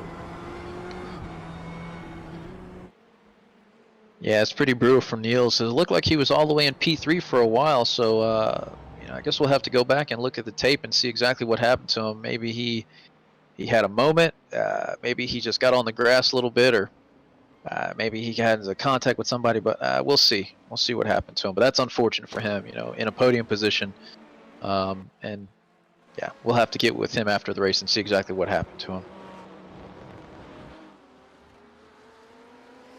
Well, Daniel Thomas slowly seems to be catching Alex, so maybe that domination that I sort of thought about after qualifying results may not actually be that prominent anymore. Maybe it's traffic, maybe it's just raw pace, but the lap times seem to be pretty close right now. Yeah, and as these guys start to burn off some of their fuel, if they haven't kind of gotten too aggressive with their tires, they should be able to kind of creep in slightly faster times as they go here. But some of the guys who've been more aggressive on their tires, not quite as smooth, kind of seesawing the steering wheel, they're going to be suffering now, even just this early, only a third of the way into the race. But we should see some of these more consistent runners, keep their lap times low, and maybe even start to make ground on those in front of them. So I'm back on board of DaveCam because he did say he may have a bit of damage. I did see him going slow through the carousel section at the start of the race, but he does seem to be fending off Harry Brooks and Anders Ankerson quite close together. Although Harry did get past Anders, so he did eventually get his goal even after that little, I think, going wide or off-track adventure. So Dave does have to defend yet again, or at least he's under pressure while he's lapping the GTEs. Yeah, getting out of that technical section, back onto the straight, just get a little bit of a breather, relax, collect himself up, and start defending all again. But he might be able to use some of this GC traffic to help kind of break that momentum of Harry Brooks behind him. Keep himself a little distant, so he can start to run a little bit more of his own race. Maybe even eke out a little bit of a gap. Oh, Harry actually went for a dive on Dave, but it does go far too deep. Sorry to cut you off there, but I was watching, he was closing in on the straight, and then he decided to go for it. Dave was defending a little bit, but Harry did find that gap, but it wasn't good enough. He couldn't get the braking right. Yeah, trying to throw it up the inside there on old Dave Cameron, but, a little too eager. It was a nice try, but, he'll probably line himself up and think to do that again. Maybe even sell him the dummy the next time. Oh, you have to think about it after he gets past Anders again. Anders got past after that little going deep. Yeah, that's kind of the dangerous part there. Yeah, you're either a hero or a goat going into a pass attempt like that. But Dave might be able to get a little bit of a gap here with some of this traffic still coming through the carousel. Now back Dave's definitely got to have some damage though, because he is getting caught relatively easy here on these straightaways, so he's got to have some damage somewhere on his car that's really hurting him on top end speed. Well, yeah, actually, Road America is one of those more... Oh, Dave has pitted, actually. I think the pit window might actually be open now. But we're on board with the Holt brothers, which are very close still. We saw them close in practice, and they're close again. Just giving each other the toe and trying to stay ahead of anyone behind, and maybe catch up to the cars in front. Yeah, if they can kind of stay nose to tail, they might be able to catch back up to Jack there, not too far ahead of him, and maybe even potentially pass him. But if they fight one another, which they're probably going to be saying to each other, "Hey, let's not fight, let's work together." But if they can work together, they can catch Jack just ahead of him in P3, and maybe even lock it out and really fight for that last podium position between themselves. But we'll see what happens between the two of them. I'm expecting a great fight between the two brothers, because honestly I saw a little bit of fighting going on through practice, so I do think that there might not be some sort of team orders between them, telepathic team orders, whatever it may be. Yeah, William and Edward will probably take the gloves off here in the second half, probably as we get down to, I'd say, maybe the last 10 minutes or so. It's pretty much going to be, okay, who's going to be the better driver here and who's going to go for it. It's going to be a great fight to see there at the end of the race. Right, so we saw Dave pit. Let's see where he is now. Yeah, he definitely pitted. He's further behind everyone else now. The undercut might work for him though. He wasn't that far off on the pace, just I think 2-3 tenths. It was enough to make him lose positions and lose time on the cars ahead, but maybe he Especially could with still that keep gap up. being so close there between P2 to P9 in qualifying. I mean, those guys were all separated, I think, by less than 2 tenths between 7 positions, or 8 positions, I should say. So, you know, that damage that he sustained definitely was hurting him. But now that he's come back out, looks like he's in a little bit of clean air. If he took some of those optional repairs, he might be able to make that time back up and get himself into maybe just the top 5. He might be happy with, but you know, Dave's a competitive guy. You know, if he can catch, match, and dispatch some of those guys ahead of him, he might be able to fight for a podium late in the race. I can't help but notice the catchphrase you use. I hope you use it again in the further races because it's honestly a great one. Well, that's all credit to DaveCam. You know, I've happily enjoyed watching his streams. He certainly makes iRacing and ACC a very inclusive type of entity. And, you know, I figured a shout out to him as we do this partnership with him for this league to throw his catchphrase out there and maybe even have a little catch match moment of the race for someone as we go through the season. Yeah, I'm quite thankful for the partnership that PPR and DaveCam have. And for honestly hosting this, it's honestly a great opportunity for all the drivers and even us as the 2 commentators. But Yeah, you know, speaking of our partners, you know, another shout out to you know, Dahlman Caravans for sponsoring the league and helping us get the graphics through SDK Gaming. So huge shout out to them. So for all those folks in Europe, and if you're close to Germany, go check out Dahlman Caravans for all your caravanning needs. that was a fantastic plug. But as I was going to say, Alex has pulled back again on Daniel, 14 seconds now, so I am just going to predict that Alex is going to keep it together. Maybe some traffic may slow him down, but I don't think the gap is just close enough for Daniel to just close it and make a move. But the podium places are still open, the rest of them at least. Yeah, you know, Tom Dahlman, coincidentally, in P3 is not too far off of Daniel there in P2. Yeah, but for Alex, you know, he's definitely shown that he's got almost 7 8 tenths of spare lap time in his pocket. So he could easily just kind of back off, take his time, and you know, kind of lock up P1 already this early in the race. You know, kind of like the old ways of Alain Prost in the 1980s, earning the nickname the Professor. You know, he knew when he was fast, and he knew what he could get. And clearly, in Alex's case, you know, he knows what he's capable of, and he is dominating the P2 field right now. And speaking of dominating, I think Reese is also dominating the GTE field. I mean, we saw it from the start in qualifying and practice, and now we still see it in the race. The gap to Wiggle is 14 seconds as well, coincidentally to what Alex's gap is. I don't think this is going to change much because they're both fantastic drivers, Alex and Reese both, but everyone else here is of a great skill level. It's just pace-wise on Road America, it doesn't seem like anyone can challenge these 2. Certainly, Reese and Alex, yeah, class of their own today. Really just kind of running away with the class victories. You know, but we still got 20 minutes. Not to jinx it, but yeah, the commentator's curse. Anything could happen. You know, they're still going to have to deal with traffic, whether either passing it for Alex in the P2 class or for Reese getting passed by some of these faster LMP2s. Still a long ways to go. Hopefully nothing happens to him with traffic. But Well, yeah, certainly right now, the odds-on favorites to take the first victory already. Oh, and Alex is jumping into the pits right now. Alex, Thomas, and actually Dalman. They're all in the pits following Alex. Let's see how fast the pit stops will be. Yeah, this is where Thomas can possibly make up a little ground if he was able to do a little fuel saving there behind Daniel. Oh, actually, we see Reese pit as well in the GTE. It's quite unexpected, 26 minutes. I thought the GTEs could go a little bit longer.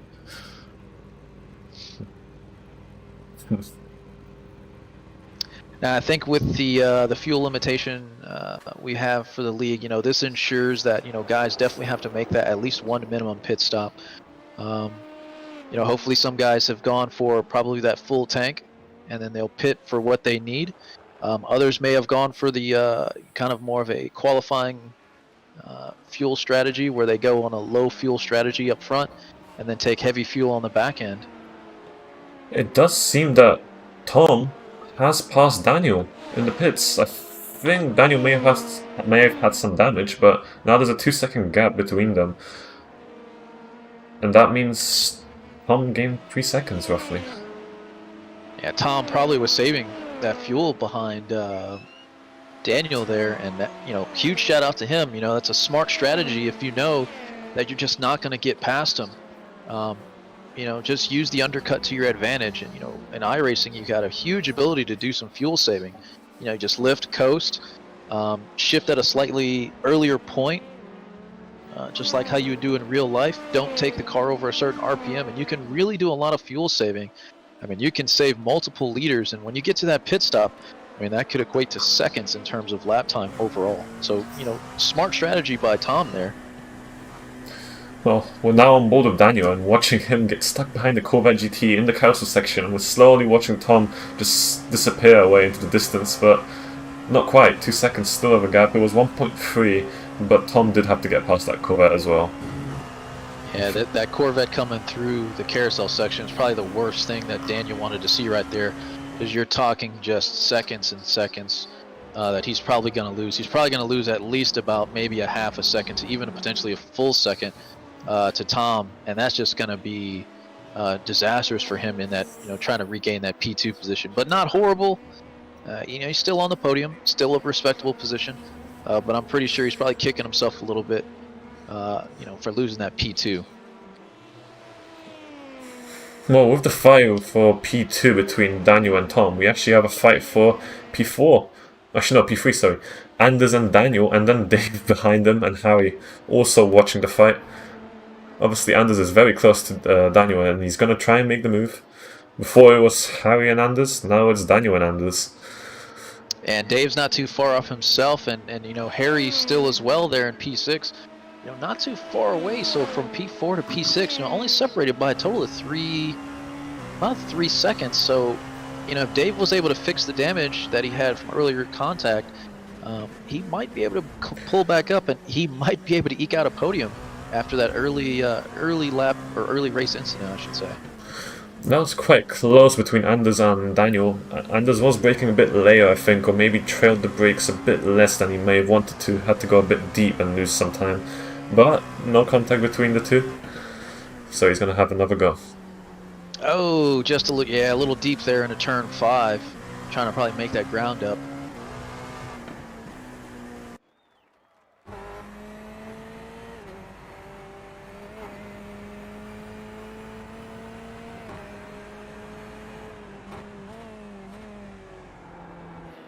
GTE field seems to be a bit more split up now. There is a fight for P5 going on between, actually not P4, sorry, Edward Hope and the two Jacks, and both Corvettes actually. They are quite close, but it's not as big as it was earlier on with, I think, 6-7 cars roughly for the podium actually. Yeah, the GT category definitely kind of a little bit more spread out into a bit more of a processional, but yeah, it's nice to see there's still some fights going on throughout the field. But definitely more of a procession than our P2 category, though. Edward went a bit wide, got some of the gravel and had to slow down, and now Jack Hedgecoats is now into P4. 11 seconds behind P3, so maybe the podium's a bit out of range, but P4 is definitely a very good position to be in. Yeah, top 5 certainly a respectable position to go into. It's unfortunate there, Edward going off just before the carousel, so he's going to have some ground to make back up if he wants to get back to that P4 spot. Now Jack went a bit wide and Edward gets the position back, and now actually Jack and Edward gets past. No, actually they're fighting side by side. One of them goes a bit wide into the final corner. Jack Hedgecoats goes a bit wide and he does slide it. Has to lock the wheels to keep the car together, and that's him off. From P4 to P6 within just a few corners. So Edward's back in P4, and Jack Underwood got past the other Jack, and he's in P5 now. Yeah. Oh, yeah, Jack definitely was fighting really hard there with his fellow Jack to maintain position. And unfortunately, he was able to keep it as they came through, Bill Mitchell Bend there, but unfortunately just kind of threw it away a bit coming through the last corner there in turn 14. But he's going to slide back. I don't think Derek's going to be able to close that gap very quickly. Hopefully he didn't take any floor damage or undercarriage damage on his car. But yep, that's a huge loss there for Jack. And again, just like several others, and he's going to be pretty mad at himself for throwing that away, just being a little too aggressive going to that final corner. So now the fights seem to have calmed down a bit. We do have Jack Andrewitt quite close to Edward Hope, but I don't think there's going to be a move just yet. Maybe another lap or so. Just not close enough yet. It's roughly around that 1 second mark, not around the few tenths.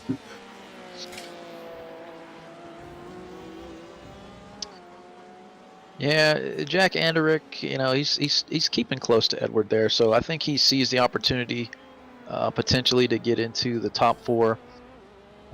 Stay close to him, wait for his time, and go for that move. Maybe not this lap, maybe in a couple laps time, as long as he can stay close to him and really pull him in. But back in LMP2, we actually have Dave Cameron closing in on Anders Ankerson and Daniel. So now it's a fight for the last podium position. They're all within just 1 second of each other each. And I think Dave has fixed that damage that we talked about earlier, because he seems to be on the pace yet again. Yeah, whatever he had that was slowing him down from earlier, where he was just down on speed on the straightaway, it looks like it wasn't too long of optional repairs. He was able to get that taken care of pretty quick and get right back up to speed. He was probably losing 3 to 4 tenths on a lap on average, just maybe even on the straightaways alone. So now that he's got that speed back in the car, I fully see him trying to fight for that first podium here in the first race of the season. And a little further back, we have Harry and Jamie having a little bit of a scrap. Harry's just under 4 tenths behind, coming down a long straight. I don't think there'll be a move done just yet, but maybe on the start-finish straight. So Jamie, our PPR big boy, is going to be in a bit of trouble if he doesn't defend here. Yeah, as long as he can, maintain good speed here. Oh, maybe. Oh my God! Harry did clip the curb, I think, and that's his front completely gone. That's suspension damage as well. Wow. Oh, that's unfortunate for Harry then. He's going to be mad at himself knowing that he had a top 5 potentially there, but oh yeah, just a little bit of the curb. Ooh, that's a hard hit going in there to the intermediate between 13 and 14. So yeah, he'll take it back to the pits, but yeah, it's probably fair to say that's probably race over for him there, unfortunately. That's really unlucky. It was very close as well. And it just shows how hard he's pushing to catch up to Jamie and pass him. I mean, he was pushing that car to the absolute limit of the track, trying to gain every ounce of speed possible. But unfortunately, just a little too far out there. And, that's all it took for him. Just, it's a terrible way to see him going to end his race. But, I'm confident he's got the pace. He'll be one of our contenders that'll probably be up there fighting on a consistent top 5 basis. But terrible way to see him end his first race this year. So the last fight we have remaining in LMP2 currently, we'll hop back into GT in a moment, is obviously the fight for the last podium position. Anders is still behind Daniel, very close behind. They just had a little bit of a fight with the GTE cars as well. One of them went a bit wide to let them by. And Dave is trying to capitalize on that lost time, but he's still remaining 1 second behind. Can't really close that gap.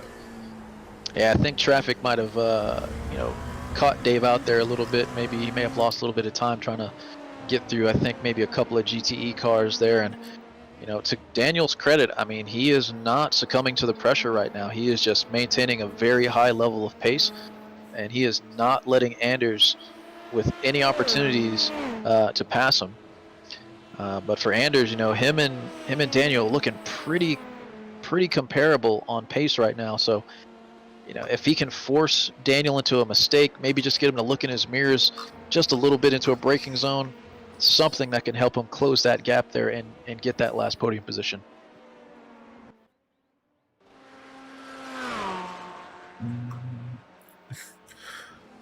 So now, as I was saying, we'll pop back in the GT field. We obviously still have the fight between Jack Anderick and Edward Hope. Actually, no, Jack got ahead of Edward then at some point, but they're literally 2 tenths apart in the cars section. You see them so close together. Obviously, Edward has to lift a little bit. I think he went a little too fast, but he may be able to make a move coming down the long straight. First, we've got a fast right-hander though. Looks like Jack just put it on the grass there just a little bit, or maybe in the sand there, and looks like Edwards really going to put the pressure on Jack now, really try to force him into a mistake, trying to take that P4 away from him. I'm just going to keep following this fight. Maybe a move can be done in the start-finish straight. Obviously, the Porsche isn't the fastest on the straights, but with a good exit, anything can be done with it. Yeah, where the Porsche strengths are certainly in the corners here, and with a lot of fast corners on this track, particularly in Sector 2 there, or I should say medium speed to slow speed corners in Sector 2. That's where the Porsche is really going to gain that time on some of these cars that are a little bit more focused on top end speed. So, this is a good testament to the balance that you've got here in iRacing. The Corvette, relatively new car to the service, is fantastic. Going through some of these faster areas, particularly on the straights and some of the faster corners.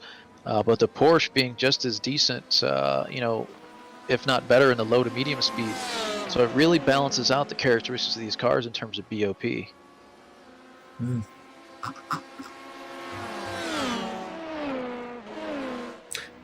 And back to LMP2, the fight for the last podium position is still going on. 1 second between Daniel and Anders, and 1 second between Anders and Dave. We've got 6 minutes roughly, and we may actually see a move be done for the last podium position. Maybe on the last lap, maybe on the last 2 laps. Maybe not yet, but it's coming. It's definitely coming. Yeah, I could certainly see Anders just going all out, getting very aggressive on these last here in the last 7 minutes of the race.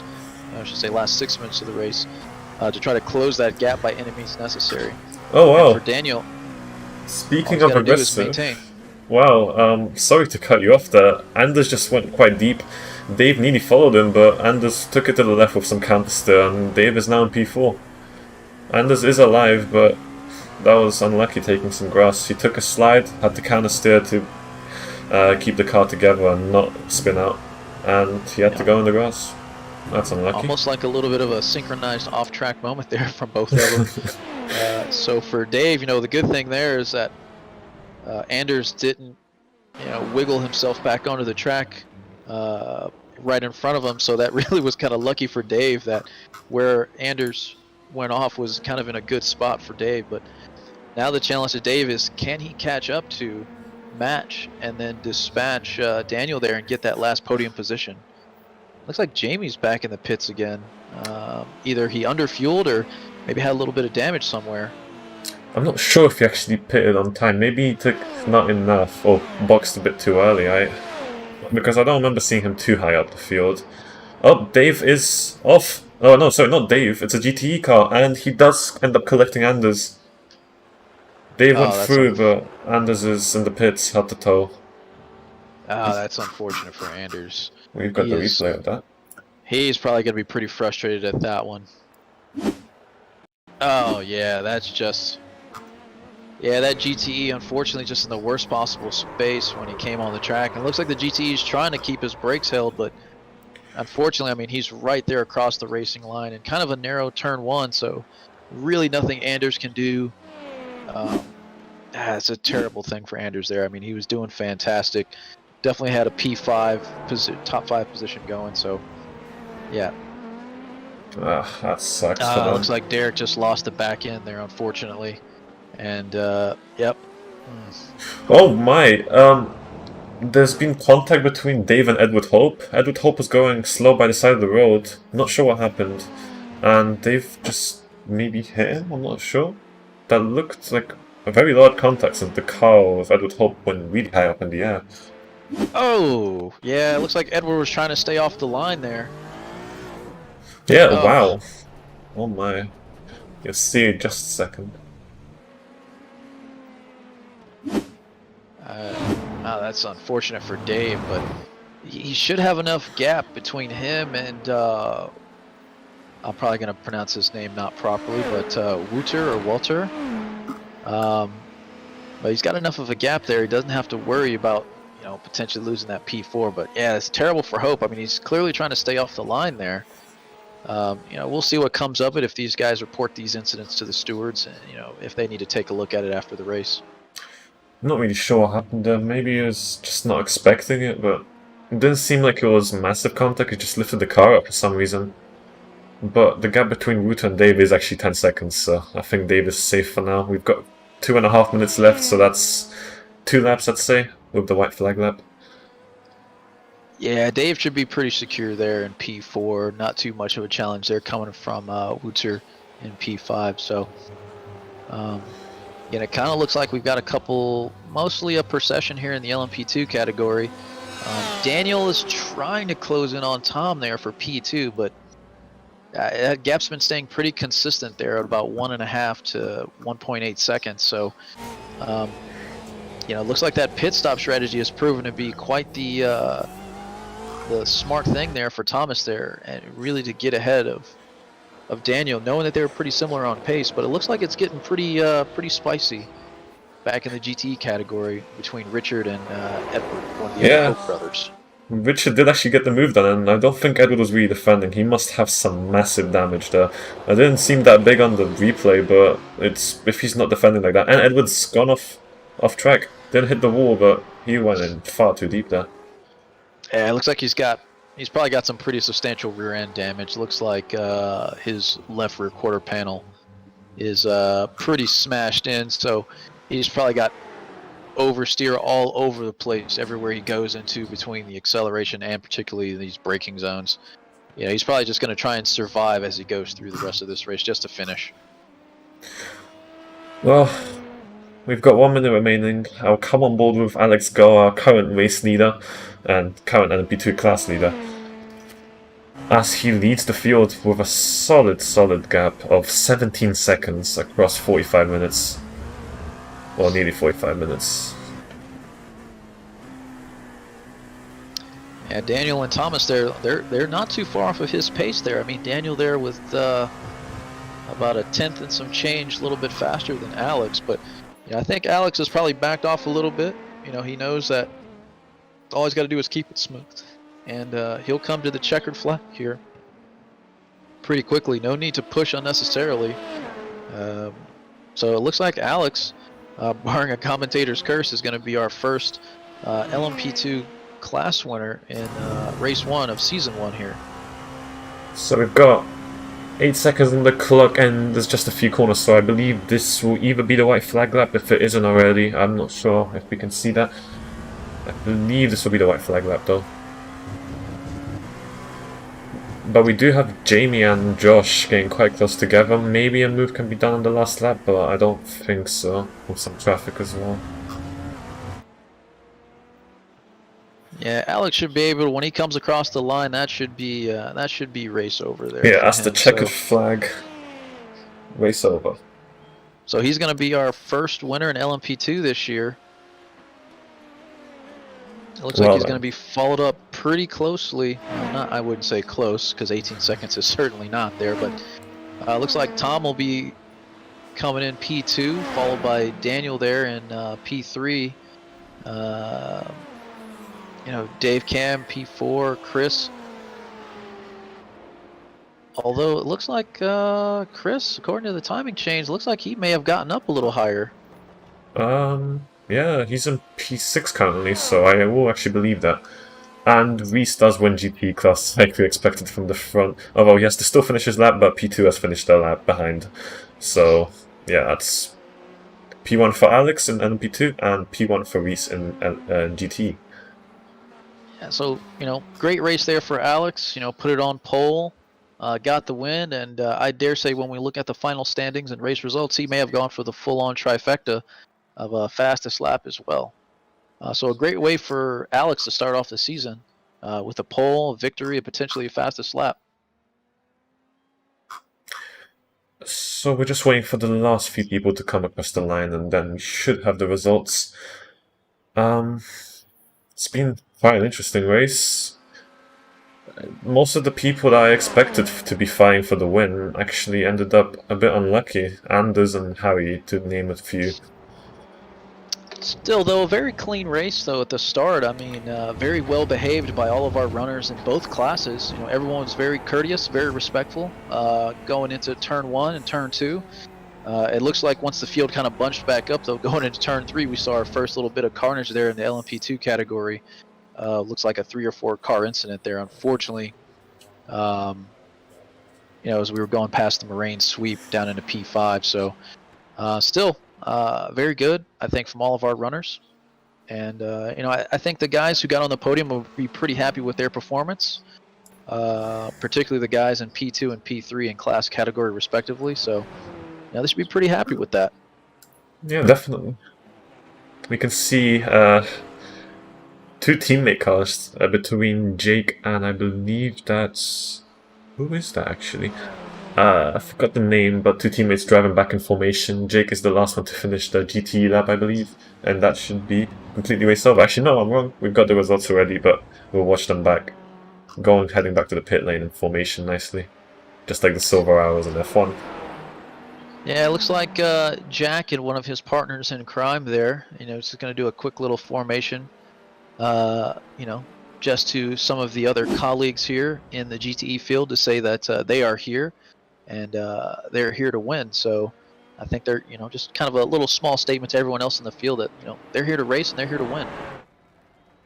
And for those of you all who also, you know, look to follow some of these other individuals, you can always check out the PPR streams as well as DaveCam, phenomenal partner for us to have here in the DaveCam PPR iRacing League. And, you know, also a shout out there to Jack Anderick. If you don't know him, he's Furtive Live on Twitch. So if you want to go check him out, feel free to go check him out as well. Okay, so now with the race results for LMP2. We've got Alex Go as the race winner, followed by Tom Connor Dalman with 18 seconds of a gap there, followed by Daniel and Dave. Rutan Nelson, Chris Scarr, Adam Banfield up to P7. Josh Wiggins, Jamie Lawrence, and Anders Ankerson. Unlucky race for Anders, and actually Jamie, as I heard. That's up to P10. Harry Brooks, who actually did end up 2 laps behind, and he did come back on track after that damage, which was quite a surprise after that heavy hit. And then from the people that did not finish the race, I believe, Chris Chamberlain, Dorian, Jack, Paul, and Matt, all plus 20 laps, so I believe that their race was over from the early starts. Yeah, definitely not the way those guys wanted to start the first race of the season. But, you know, we still got many more races to go. And I am confident those guys are going to bounce back. But, yeah, Alex, definitely class of the field today. You know, from start to finish, didn't really like he was challenged at all. You know, Tom, a very intelligent strategy there in P2, you know, undercutting Daniel. So, you know, our top 3, fantastic there in the LMP2 category. And then, yeah, GTE, I mean, it was Reese and then everybody else, clearly in a class of his own all day today. We sadly don't have the gaps, but because of lapping cars. But we do know that it was roughly 17 seconds, roughly the same gap as it was to Alex to P2 and then P2. That was the gap from Reese to P2. We definitely had 2 cars that retired, which wasn't that bad, but one of the Hope brothers did retire, while the other Hope brother that kept running did end up with big damage, which was quite unlucky since he was in P4 until he had a bit of a fight with Jack Anderick and lost it to P5.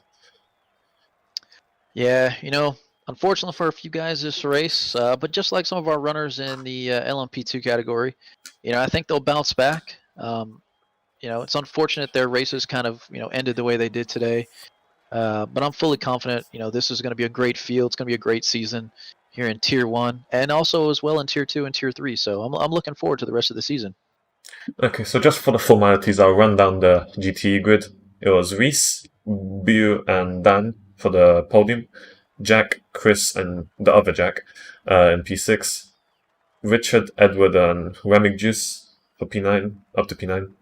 And then from the last 2 runners, I believe, Nils and Alex, and then Derek Ekmanis, Zach, and William. Derek had an unlucky incident as well, but I believe he may have kept running. And that's it. Well, you know, I think this is a great race to start off the season. I think we kind of already have an idea of, you know, where guys are going to be at, who's going to be fighting consistently. But I fully believe that guys are going to put in the time and the hours and the practice and definitely work on their race pace. And so, anything can happen going forward. But again, before I hop off here and go over to steward and race direct our ACC league, I just want to do a big shout out there again to Dahlman Caravans for being our primary sponsor for SDK Gaming's overlay today. And a huge shout out as well to DaveCam to partner with us here in PPR to get this iRacing league started to run 3 tiers with multiple classes. So it's been fantastic. Matthias, it's been great to commentate with you, and I'll see you next time. Thank you. It's been great fun. And that's it for the stream. Hop in next week where we will be at, let's just see. It should be Wonderful Spa Francorchamps in Sunset. So that's going to be great to watch. So thank you all. And